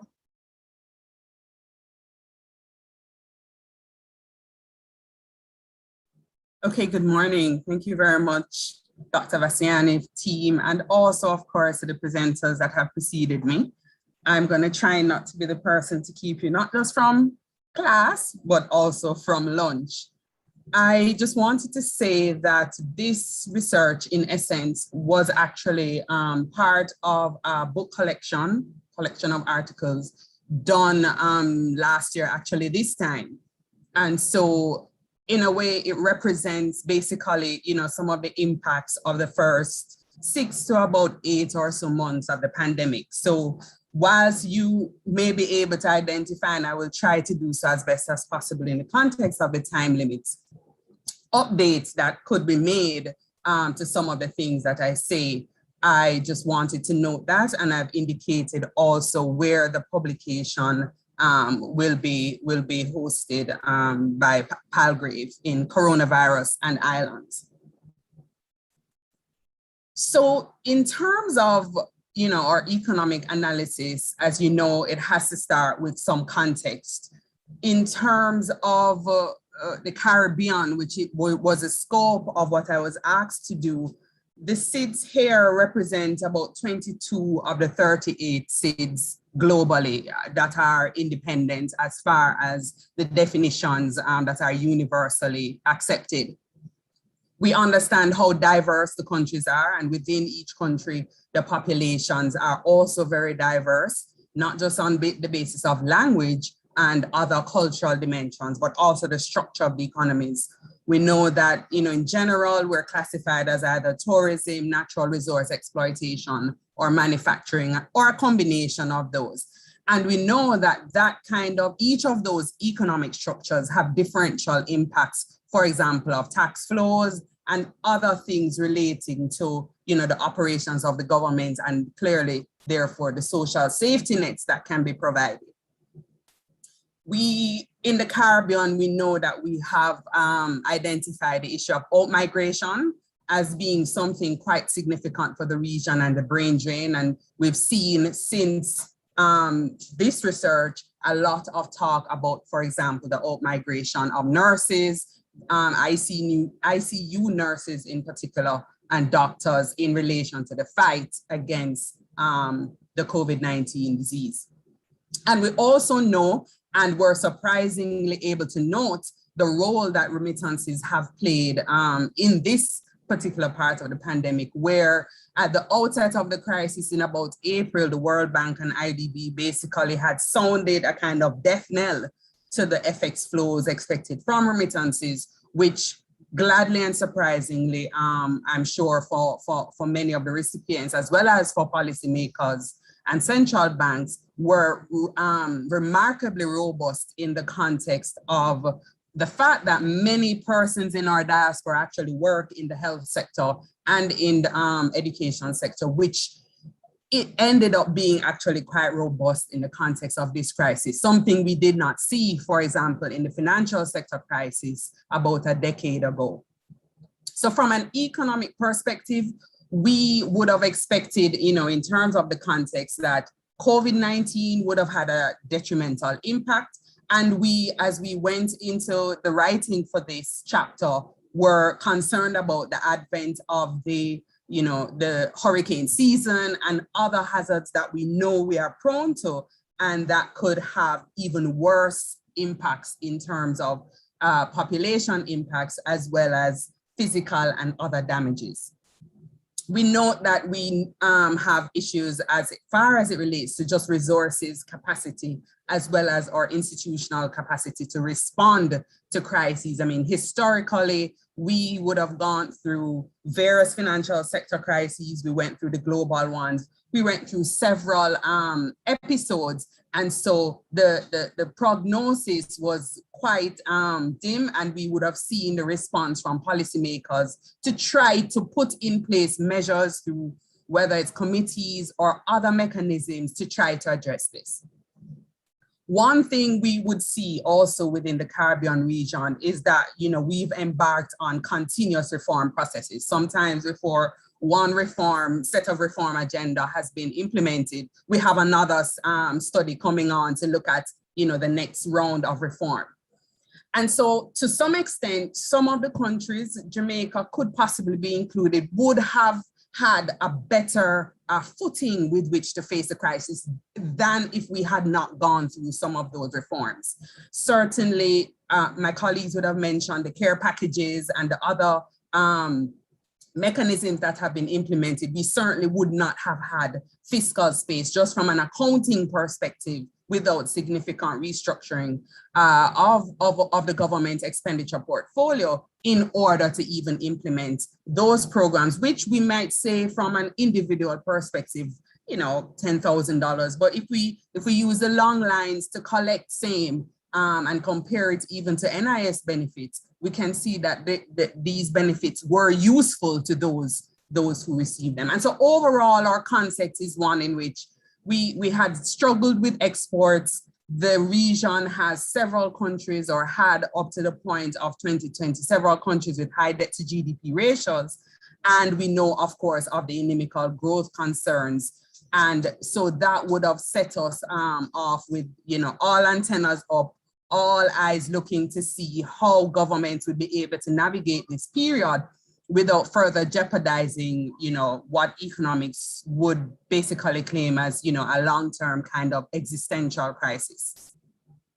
So that is in essence the context we were in. And just to, I have to give you this graph with, our growth rates just to show you what we were struggling with. And at the outset, I mean, countries like Jamaica, there was a lot of talk at the end of 2019 when we had just completed our precautionary standby agreement about, where will growth come from in 2020? And the people are looking for signs of growth and the growth offshoots. And then we entered the year looking towards China as far as, the evolution of the pandemic. Well, what we now know as a pandemic was emerging. And so, just to give you a quick look at basically what we were facing, whilst going into 2020, the IMF and World Bank would have developed various growth forecasts. We can see that by the time the first cases were identified in the Caribbean, there were significant downward revisions. For example, for Guyana, you can see, I mean, we know the resource find there would have heavily influenced it, but you can see the great swings that were expected in terms of our economic growth outcome. So to sum it up in a nutshell, what was the economic impact of COVID on the Caribbean? There are clearly going to be significant long-run effects, and we can talk about that as far as it relates to the dislocations, the adaptation delays that are quite understandable, the challenges as far as policy implementation that emerged and then were eventually addressed through various means. We saw the issues with respect to public sector efficiency and productivity. And so that will impact growth. That even was further written down. And what we observe across the region, I think, are very conservative interventions, as I referred to just now, in terms of the care packages and others. You know, when we look at the dollar value per person, you could basically characterize them as quite conservative in relation to the help that has been extended. However, I think in the context of what I presented before in terms of the debt to GDP and the worry about the response of the market, you can see why prioritization and the caution was used. We also see the dislocation. We know very well, and this has been very well studied, informality in the region is reportedly very high. And so the ability to even access, as was indicated by a previous colleague, these care packages and other would have been significantly impacted. It's not just about informality in how you run the business, but just, are you registered in the domestic systems as either a taxpayer or even a person properly registered? And so the incompatibility with the measures, the coping strategies, livelihoods, and how persons would have, you know, basically formed or formulated their existence for the past generation or two was essentially heavily compromised, at least at the macro level. We know at the micro level that there, as presented earlier, you know, many persons have simply had no option but to continue to operate as they always have had, and in essence, to continue to live as they had before, given that there were very, very little other options, such as the unemployment insurance, as is indicated for them. And so we know that the learn from home, work from home, up to last evening, Ministry of Education was trying to defend their efforts at trying to locate 100 and something thousand plus children who are still unaccounted for. No one knows if they're being engaged. Well, they're certainly not being engaged from the school that they're registered in. And so the long-term impacts, I have that going back to our growth paradigm. And so that will lead to some policy implications as we go along. And so despite the, as has been presented before, the political international dimensions of the political quagmire that many countries such as Caribbean states have faced, being small, being open, and being quite dependent on international community, international efforts to support us, there have been coordinated efforts. The fund, as well as the World Bank and the IDB, have stepped in as far as financing is concerned. In general, we know that the fund had attempted to help and pull in many Caribbean countries. Approximately only 8 of the 22 I had found had actually accessed funds, and Jamaica and others have gone back, I think, again, to these funds. But overall, in terms of the total I think it's 1 trillion that was earmarked, the region benefited from about 0.1% of what was earmarked globally. In terms of the World Bank, their support has been across several different countries. Haiti has benefited from both the World Bank as well as the IDB, and the OECS region, focusing on health, strengthening the health sector and the support there. For the IDB, a lot of their work has been to kind of redeploy, I think maybe strategically, from projects that may have had challenges being implemented in the context of the closures towards the health sector strengthening. So in terms of looking back now, you know, from what I would have found in the first 8 months versus now, we can see a kind of change in how the government and the economic systems have had to respond. The closures, etc., were set to control the spread, to try to recover quickly. The UN SDG goals had pointed us to try and build on the environmental gains, thinking more about the green, blue, and they've pulled in the orange economy for those of us interested in the cultural dimensions of economic activity, as well as to maintain the positive changes that have been evoked in healthcare, social protection, and governance, and to see whether or not these could not be Phillips for further future transformational change. In 2021, most of our countries have gone through second and third waves. And so the focus has really shifted, even from the economic perspective. We see the private sector coming in with field hospitals to expand the care options. We see that there are quite a few trade-offs, and I'm sure the political economy persons will do analyses of these in the year to come. The trade-offs that governments, small governments face between, this concept that we are, between economic stagnation and vaccine mandates. We see many countries now implementing these mandates, or countries in the Caribbean thinking about that, returning to work versus the unending waves that, the medical practitioners are putting out there as possible scenarios as a result. And this issue of, again, universal social protection systems that reach those who are most in need in the most effective way, building on some of the research as has been shared today about, reaching a population where they actually are versus the informality. We see governments trying to push this kind of digital ID approach to, for example, NIDS and other means, and the resistance that has, rightfully or not rightfully so. Overall, what we're seeing is, the service-oriented sections, tourism has found a way or had found a way to try and, carve out their own space. And we're seeing, increased airlifts, etc. But the digital divide, multiple layers of that, leaving many different categories and types of persons even further behind. We have that discussion, with the UN about leaving no one behind.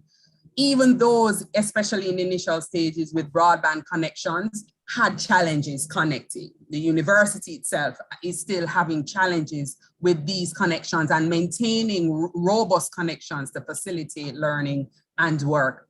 And even in government, a study for the Caribbean indicated that government business was not exempt from these disruptions because, in essence, only 7% of paperwork can be completed electronically. And half of our countries have no idea about either cybersecurity or even have a digital agenda. And on the financial aspect, only 1/2 have an access to a bank account or debit card. So in terms of recommendations, before I conclude, I wanted to just say that whilst there are going to be fiscal implications, I think the biggest thing is the widening of our concepts of social protection. We know that there are, basic needs and all of that, but in this pandemic, it has showed us, particularly with respect to data, and I have that times two, that's data in terms of connectivity, but just data in terms of what is happening, where is it happening on a granular enough scale, so that even if we were not targeting, we can ensure that the most impacted are addressed. The social protection needs for those who have been out of school, those who have been out of work, financial inclusion, work modalities, and energy. Being in the home is going to be somewhere that we need to focus. So I'm just providing this as, the kind of pulling it all together from then to now. Where do governments need to go in terms of addressing some of the challenges? And then, of course, there are just regional issues that will need to be resolved, I think, at the CARICOM and other levels. And we just will have to get used to uncertainty planning, more flexible policy cycles. The 5-year is probably not going to work for us anymore. And we've seen, even in this pandemic, the need for active and responsive communication management. And I'd just like to, again, thank Dr. Campbell for including me in the publication, my research assistants, as well as, again, FSS and Dr. Vassiani in particular. Thank you.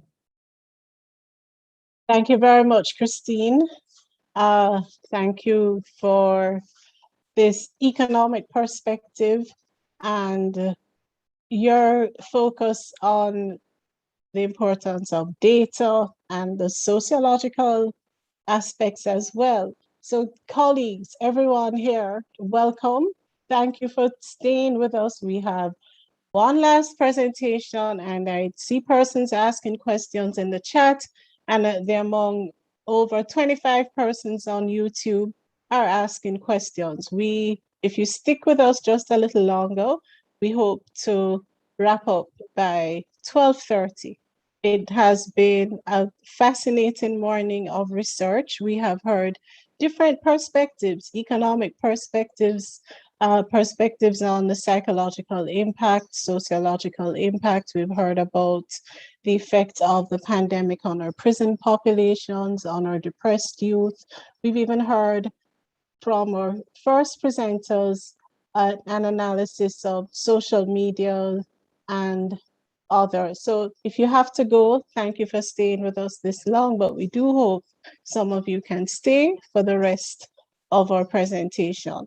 I would like to acknowledge with us the head of the Department of Government, Dr. Suzette Houghton, as well as colleagues from the rest of our university, Dr. Minot Cates, Dr. Tafari Amo, Mr. Jeremy White, Winston Davis, Dr. Milson White, as well as all our students who have stuck with us since this morning at 10 o'clock, and our invited guests as well.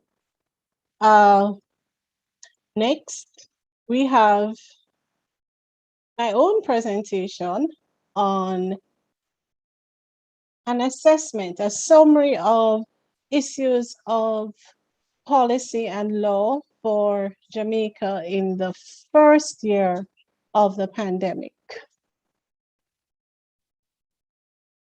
Next, please. So the impact of COVID-19 on the COVID-19 pandemic in Jamaica has been powerful and profound, and we have heard different aspects of this from other presenters.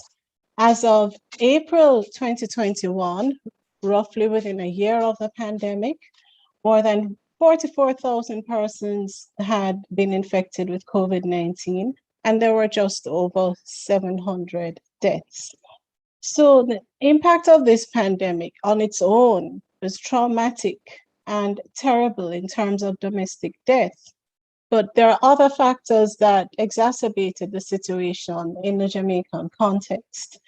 So the research I have done and published in the Roundtable Journal of International Affairs considers some of the issues of policy and law for Jamaica in the first year, in the hope that we don't know how long we will endure this pandemic, but in the hope that as each year goes on, we can do an update on the different indices. So my research considers the developments pertaining to COVID-19 during the first year, and in particular on Jamaica as a small, open, tourism-dependent economy with fragile social and economic foundations. I will be touching in some reform on a few areas in terms of the government measures, an overview of some of the constitutional considerations, issues of our openness to the world, some of the rights to education, employment rights. We held a general election like several other Caribbean countries did during the pandemic. And finally, to look at some of our issues of foreign policy, as my primary area of work and research is in international relations. I'll then wrap up by considering what are some of the issues we have to look at now as we have moved beyond the first year of the COVID-19 pandemic. To continue, next. Thank you. So our Prime Minister has defended his stewardship, noting that Jamaica enforced a number of protocols with great understanding. Well, he tried with great understanding and without too many heavy-handed measures in the first year.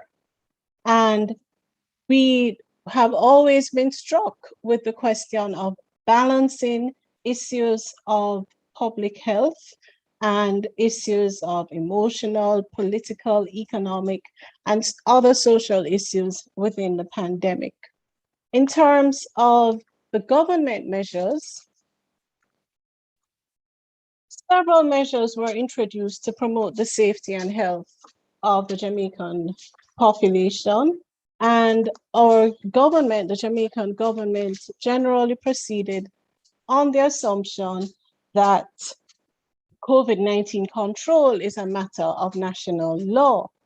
The government's actions were therefore consistent with Article 2.7 of the UN Charter to the effect that matters are essentially within the domestic jurisdiction of the state and should therefore not be subject to external interference.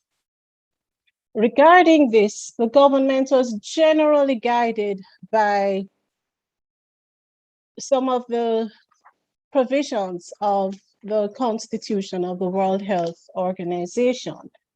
To begin with, the government, in seeking to promote safety and health, was mindful of Principle 3 of the WHO organization. It states, the enjoyment of the highest attainable standard of health is one of the fundamental human rights of every human being without distinction of race, religion, political belief, economic, or social condition.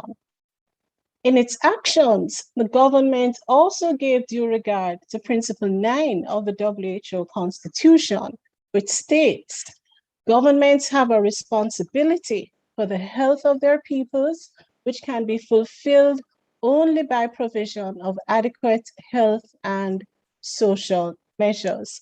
And we'll address the questions right after I complete.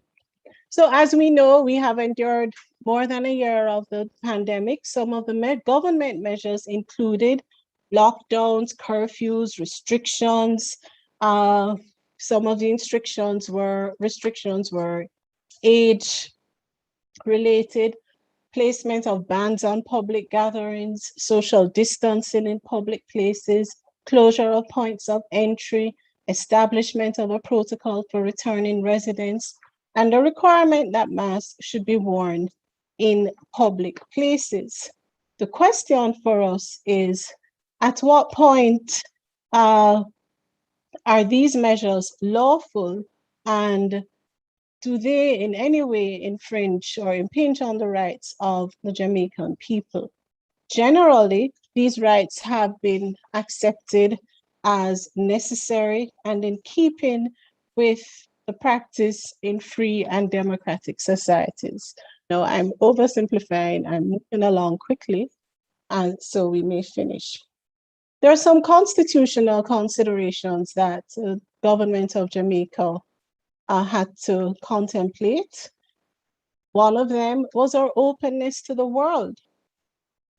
So most of these restrictions imposed limitations on the movement of people. There were lockdowns, curfews, the closure of airports, and the requirement that persons above the age of 65 should stay home, and other things are contrary to parts of the Constitution, in particular, the freedom of movement guaranteed by Section 13, Part 3, and others. Generally, we would conclude that the right to life is given paramountcy. So all of the measures put in place by the government were done in an effort to preserve life during the pandemic, and that these measures should be supported and that they are justifiable in a free and democratic society. Some of the issues we had to consider in the first year included a person's right to leave, the right for citizens to leave the country. We also had to consider the right of entry for aliens. So with respect to tourism, we usually have 70% of our visitor arrivals from the United States and a significant amount from Canada, the United Kingdom, and Europe. We had to in the Disaster Risk Management Act Enforcement Measures number 4, this stated that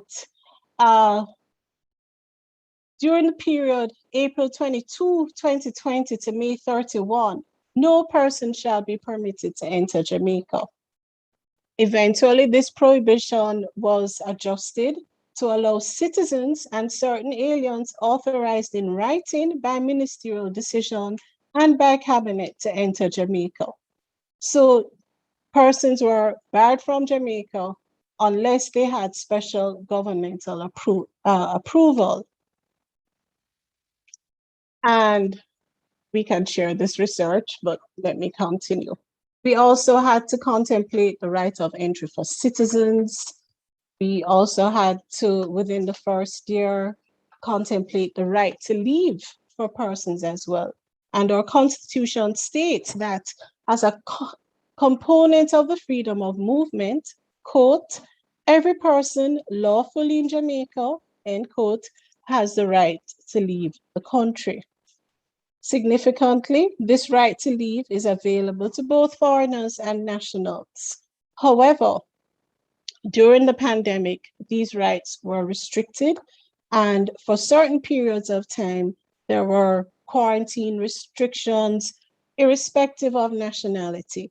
And each restriction is consistent with national law, provided it is not deemed to be an irrational response to the pandemic. So generally speaking, the government had to place several restrictions on persons' individual rights, but in all or most cases, they were deemed appropriate. Let me focus now a little on the right to education, because this is where, even as some other presenters have shared, there was significant effect on our children and other persons.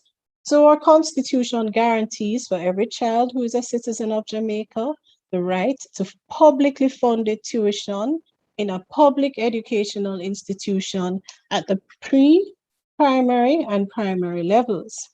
However, in light of the pandemic in the first year, and even now, the government ordered the closure of all schools for specified periods. Again, this decision is justified in keeping with the requirements of a free and democratic society. Although I know there are some of us who say we are sending our children to school and leaving them at the gate, whether or not. At the international law level, the International Covenant on Economic, Social, and Cultural Rights also provides that primary education, quote, shall be compulsory and available free to all, end quote. It's fair to argue then that the closure of Jamaican schools was not incompatible with the covenant, as the closure was temporary and the closure was taken in circumstances in which the right to life was threatened if full access to education continued. There are other issues that I discussed: access to devices, the implications for the Caribbean Examinations Council, the implications of delaying the examination. In terms of employment rights, well, to backtrack a little, in terms of the rights to education and the movement of education online, there were some gender points that we noted, the difference. So this was disadvantageous to all considered, but in particular for girls who are usually given domestic chores and have to participate more in activities of care. This was significant for girls, but also for our boys who learn differently and are in some respects generally more tactile learners. We found there was research from UNICEF found that there were gender differentiations in the negative aspects of the COVID-19 pandemic. We have also had to contemplate various employment rights. So the government adopted a number of regulations on access for the workplace. One of the disaster risk management enforcement orders said that all persons who could work from home should be advised to do so. And where employees could not undertake work from their home, they were required to attend their place of work unless the employer allowed them to stay away from work. Some of these arrangements could anticipate changes in Jamaican employment law or labor contracts. So for instance, if work commitments may be undertaken at home on my veranda, in substantial parts of the economy, then provisions may need to be made to extend forms of workplace protection from the home for matters such as insurance from injury. I'd like to move now to other issues of policy within the pandemic. And the next one has to do with holding elections during the pandemic. To provide the regional context, in 2020, from March 2020, at least 8 Caribbean countries chose to have elections. So Guyana had already set a date, and their election results and other areas, aspects of the election got caught at the end of the pandemic when some observers were not allowed to return to the country. St. Kitts and Nevis, Trinidad and Tobago, St. Vincent and the Grenadines, and Belize all held elections within the first year of the pandemic, and at least 2 more have held elections this year. One of the main issues concerned public health and the freeness and fairness of an election. And the Jamaican government was faced with concerns about the safety of voters on the one hand, and issues of freeness and fairness. Initially, the Minister of Health said or suggested that allowing COVID-19 infected persons to vote would be, quote, too risky, unquote, to others' health and could serve as a further deterrent to vote. And there was substantial public discourse on this.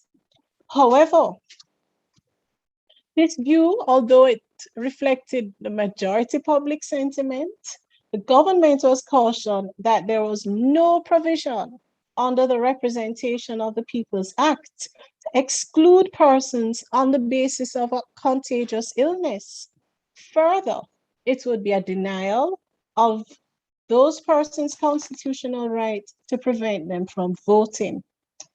Eventually, Jamaica's public defender said, quote, the sacrosanct right to vote in free and fair elections must be maintained and the laws of this country prevail, end quote.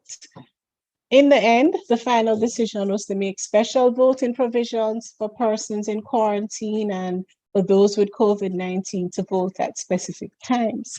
And these were generally in keeping with practices across the world. There are other countries who had made the decision to treat all voters as if they had COVID-19, and those provisions were slightly different. In the end, Jamaica had an all-time low of 36% voter turnout, and it's difficult to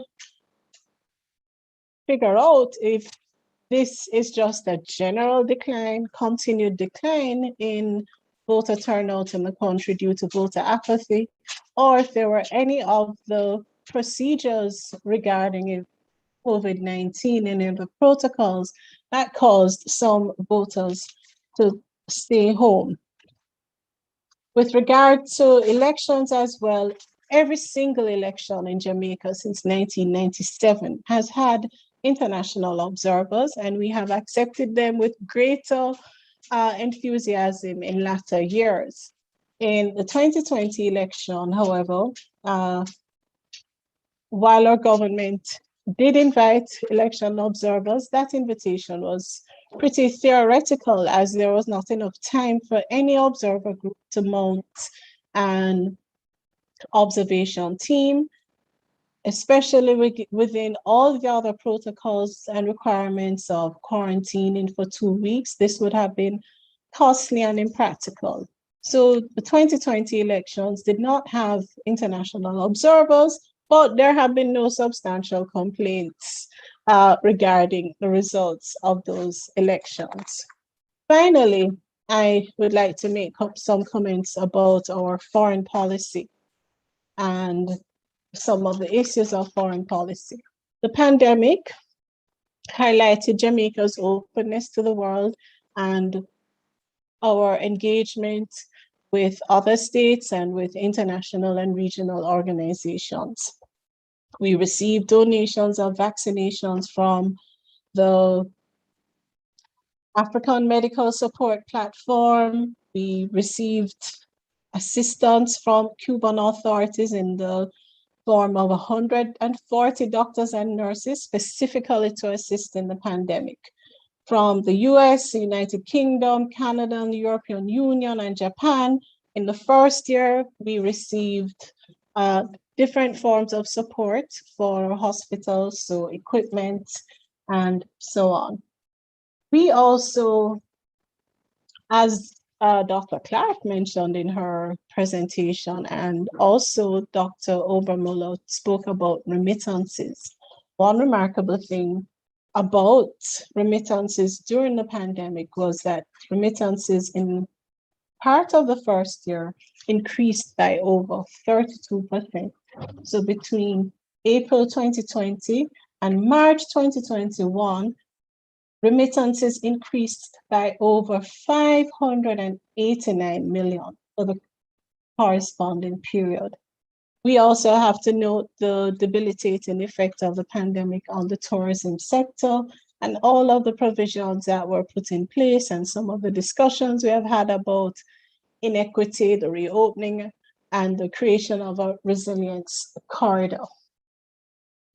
Finally, I would say that this modern pandemic has had unprecedented scope and effects and has had a pronounced impact on our day-to-day activities and on the long-term plans of individuals, companies, states, and organizations. As we move beyond the first year of the pandemic and we reflect that almost 90,000 cases of COVID-19 have been reported and over 2,000 deaths have been reported since the beginning of the pandemic, and there are other hundreds under investigation. There are some other issues that we will have to think about beyond the first year. What has caused the recent spikes? Is there anything in our policy and our approaches that caused the recent spikes? Several aspects of our management of the vaccination. Should it be mandatory? Why is there hesitancy? Why did we have to throw away thousands of vaccines? So generally, management of the vaccination, enforcement of guidelines. How many Jamaicans do we have? 2 Jamaicans or more. There are different rules for some persons, and we have seen some of these issues played out in the public space. And we have as well in recent times heard discussions of whether online or what we are, our remote education that we are referring to as online education has, what effects this has had on all students. In particular, in the last week, we have been speaking about the university students and instances of cheating and so. So there are several other areas that we will have to think about and make some policy recommendations, having lived through more than a year in this pandemic. Thank you for your attention. And this brings to the end our 7 presentations on different aspects of the COVID-19 pandemic. There, I will try to monitor the chat. So we have spoken about social media data. We have spoken about the effects of the pandemic on US students, on prison overcrowding in Jamaica, on young males in depressed communities in Jamaica, on inequalities of the pandemic for the Caribbean perspectives, Caribbean economies, and the pandemic, and issues of law and policy for the first year. We now have about 8 minutes for comments, questions, and answers. I will try now to monitor this chat. So let's go to the chat first. There are some questions here. Someone wants to know if there's anyone in the faculty working on the impact of the pandemic on food security.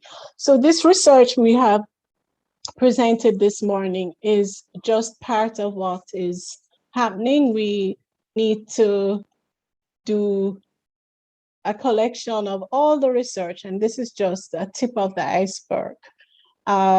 And we will continue to have seminars as well. Someone wants to know what are the recommendations out of Dr. Overmuller's research.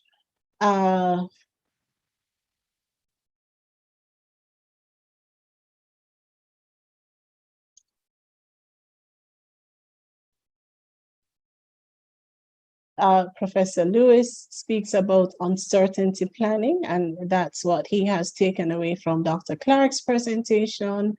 Charmaine McKenzie wants to know, are sociologists and psychologists ever included in planning how we address disasters and catastrophes such as this pandemic? And Limoy says, how easy it is for lecturers to identify students who are having challenges in the online environment. What measures can be used? The response to that, we suggest that lecturers can take account of students who are absent from lecturers' tutorials more often than others and contact them to find out what's going on. There are times when we call on these students in class to share their views that go unanswered. In a case like this, for example, we email, call, WhatsApp those students. And the online environment is particularly difficult, as most of us don't know what our students look like. We don't even know if they are really there. Heather Ricketts wants to know, was there any interest by the informal businesses in formalization of regulations? And did you anticipate the responses and provide any information on support, services, and resources? Those are the comments in the chat, but I would like to acknowledge the hand of Mr. Franklin Watt and then Dr. Brathwaite. All right, thank you, Lisa. Thank you very much. Very good presentations. Were very good. I really learned a lot from it. I really appreciate all the work that put into it, and it was really nice and informative. I have 2 questions, one for Camille and one for Dr. Overmiller. All right, to Camille, what are some of the practical ways that lecturers can reach out to these students who are really experiencing some of these challenges that she discussed in her findings, help them to cope or to manage or to alleviate some of these challenges? And I will just ask my question to Dr. Overmiller at the same time so I don't have to come back.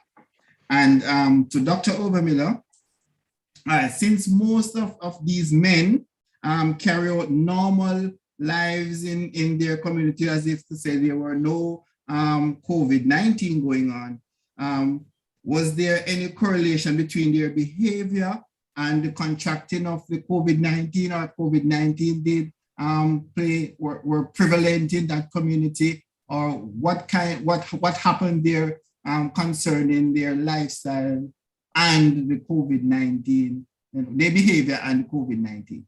Thank you. Okay, thanks, Mr. Watt. Yes, well, Limoy, Ms. Weaver had mentioned a while ago to a question in the chat that the response that we both basically felt was that lecturers really have to take the time to observe students who are frequently absent from either our lectures or our tutorials and seek to reach out to them, email them, what I do, and I think what many lecturers do, is also just collect contact information at the start of the semester. So we collect email addresses, especially the personal email, the Gmail and Yahoo, because as we know, students often do not check the mono messaging, and also their cell numbers, so we can WhatsApp and find out what's happening. I think that we have to sometimes take a more direct approach, because students are not necessarily going to come to us to share their psychological challenges. So I think that's really important. And also during the semester, to bring up the issue of mental health, in class, and encourage students who may be struggling with any mental health issue just to email us, we can help to put them onto the health center, and we can also share the contact information for the health centers, telephone counseling and online counseling. So I think those are some of the ways, but I think lecturers will probably have to take a greater, role in trying to reach out, because what my experience is that students who are having challenges tend to just suffer with these challenges. And then sometimes at the end of the semester, when the exam grade is low, then you get a long email outlining a whole host of tragic events that were happening through the semester. And you say, well, why didn't you come forward earlier? So sometimes you have to, try to encourage students to reach out to you and share what they're going through. Thank you very much, Camille. And I can hear Laura saying, but what about us? Who's checking on us, our lecturers? And I have to highlight the Faculty of Social Sciences program under Dr. James Bateman that precisely tries to provide some support and a forum for all of us in the faculty, students, faculty members, all staff as well. But thank you for your response. Laura, yes, go ahead. Thanks. Dr. Obermuller did make a comment in the chat regarding that same comment or suggestion that was made, by saying that she doesn't think that this is practical for a large class. And while I do, and we do agree with that, one of the suggestions as well was that what I tend to do is at the beginning of the semester is to talk to students, give them distraction. Sorry, I give them a discussion at the beginning of the semester to say, look, we know that the pandemic is taking a toll on students. You're going to be having some struggles. Give them some suggestions as to how to cope with some of those challenges. I do have a slide on that. If anybody wants the slide to be used, I can always share that with you guys. Just send me an email and I could always share it with you if it is that you need it, to talk to students about how to cope with some of these issues. And also take the time to share the telephone numbers from the health center to students so that they can make the contact on their own, even if they don't want to communicate with me or us, to let us know that they are having some challenges. So perhaps Dr. Obermuller and perhaps others as well, if you have large classes, you can perhaps try some of that to see if it is that it can help. Okay, thank you. Dr. Obermuller, do you want to respond quickly? And so I can take Dr. Brathwaite's question as we're approaching 12:30. I'm just gonna be quite brief. Alison, I can just message you the response and return to reply to the recommendations. Just looking at Franklin's question, most of the young men said COVID was not real. COVID wasn't real. So that's the first point we have to start out, that they didn't believe that COVID was real. They thought it was a myth. That's why they continue with their lifestyle. And in fact, some of them would say, well, they didn't know anyone amongst them who had COVID, whereas it could have been that they had it and they just did not know. So for that period of time that I was there, this is between May and June, they actually still had this notion that COVID was not real. So in that sense, their lifestyle changes really didn't matter because they didn't think it was real. To answer Heather's question, many of the small businesses, especially in the rural communities, did not know the process of registration, 1.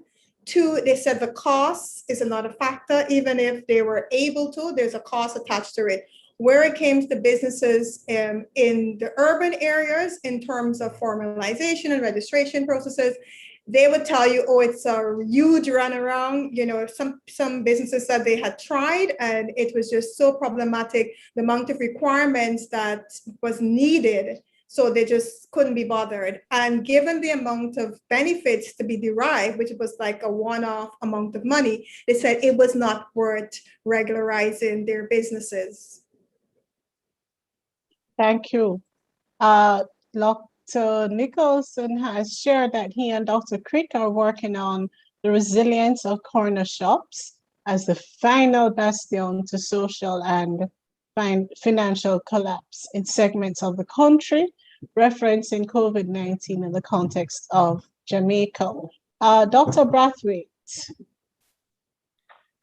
Thank you very much. A very good afternoon, colleagues. I think you can all hear me. I don't have any question, but what I do have are two comments. First of all, congrats to Dr. Bastiani for organizing this event and hosting it. I would like to suggest that maybe the research, I don't know, some researchers are very hesitant when it comes to working papers. But before we even get to publication, is there any plan, I suppose, to create a working paper series or something like that to get our output, out there even before it gets published? And the second point I wish to make is that when it comes to the issue of remittances, I am not entirely surprised.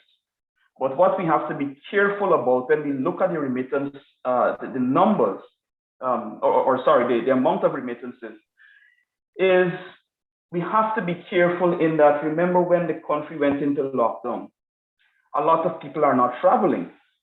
And we all know that when people travel, they actually walk with funds.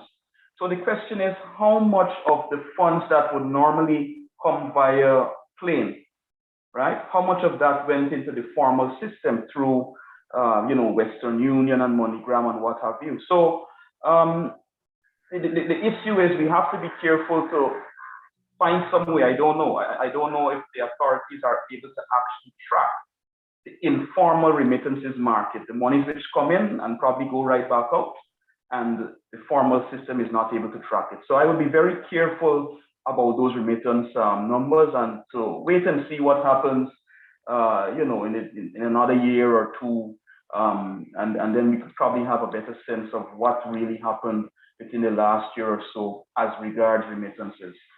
Thank you. Okay, thank you, Dr. Bailey. So Professor Henry Lee, welcome, Prof. Henry Lee. Thank you for joining. Says that CELISES does actually have a working paper series, so she's suggesting you email Dr. Northover. We also have the department, your department tomorrow has a presentation on elections and the statistical ways that Patrice is doing, and that has not been published as yet. That's actually something we're working on together. So that's a good suggestion, and maybe we can use existing resources that CELISES has. Dr. Henry says regarding food insecurity, CARICOM World Food Program COVID-19 Impact Survey of 2021 has shown a 32% reduction in food consumption. Thank you for that. Dr. Clark's hand is up. Go ahead. Thanks a lot. Just a response to Sam's comment. We had indeed, I had raised that as a concern when the first set of numbers came in for that first quarter when the reports were made, and it was something that I think the central bank will be working on, trying to unpack, as you know, how they would normally collect the data. So that was indeed my question. Is this just an artifact of closed borders or not? And so, of course, one of the ways is to see what happens now, that borders remain more open. But again, going back to, how these studies are traditionally done, to go back to the originating market to see, because also maybe preferences are now kind of permanently changed. and people will continue to use this method, maybe in addition to what they may carry when they travel, just because it's just more convenient. And, it may also save them some hassle when they come. They can, quote unquote hassle, they can actually just vacation rather than having to deal with that aspect. So yes, it is on the research agenda to follow up when we have more data points to look at it. Okay, thank you very much. I am checking if any of our students, I see Mr. Halstead, I see Ms. McKay, I saw Mr. Caballero, and many others. Do any of you, here is your chance to ask some of your researchers, Ms. Wallace, Ms. Williamson, do you have any questions for any of the presenters this morning? Here is a good opportunity for access that you may not usually have during the semester. Mr. Saunders.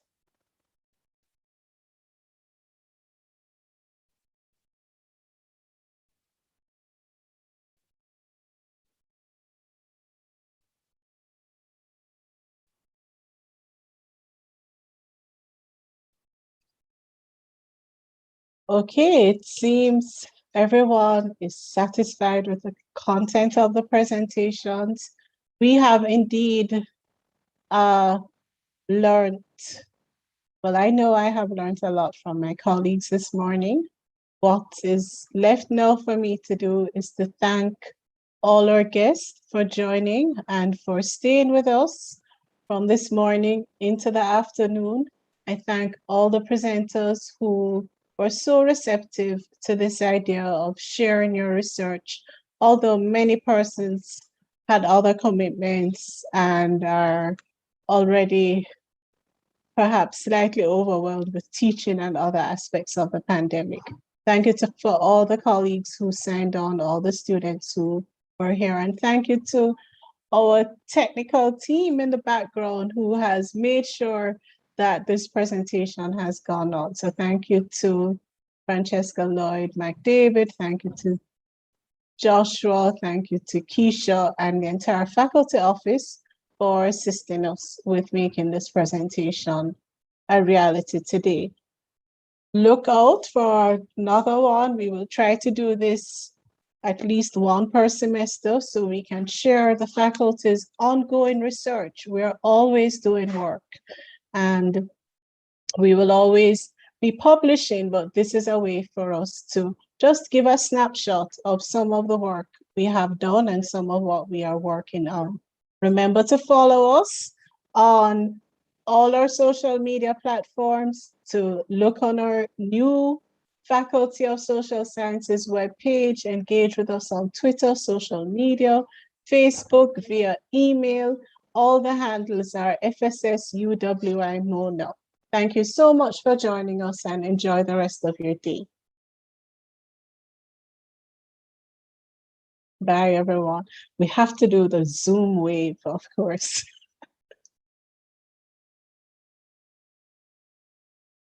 Bye. Thank you, Dr. Clark. Thank you, Dr. Leslie.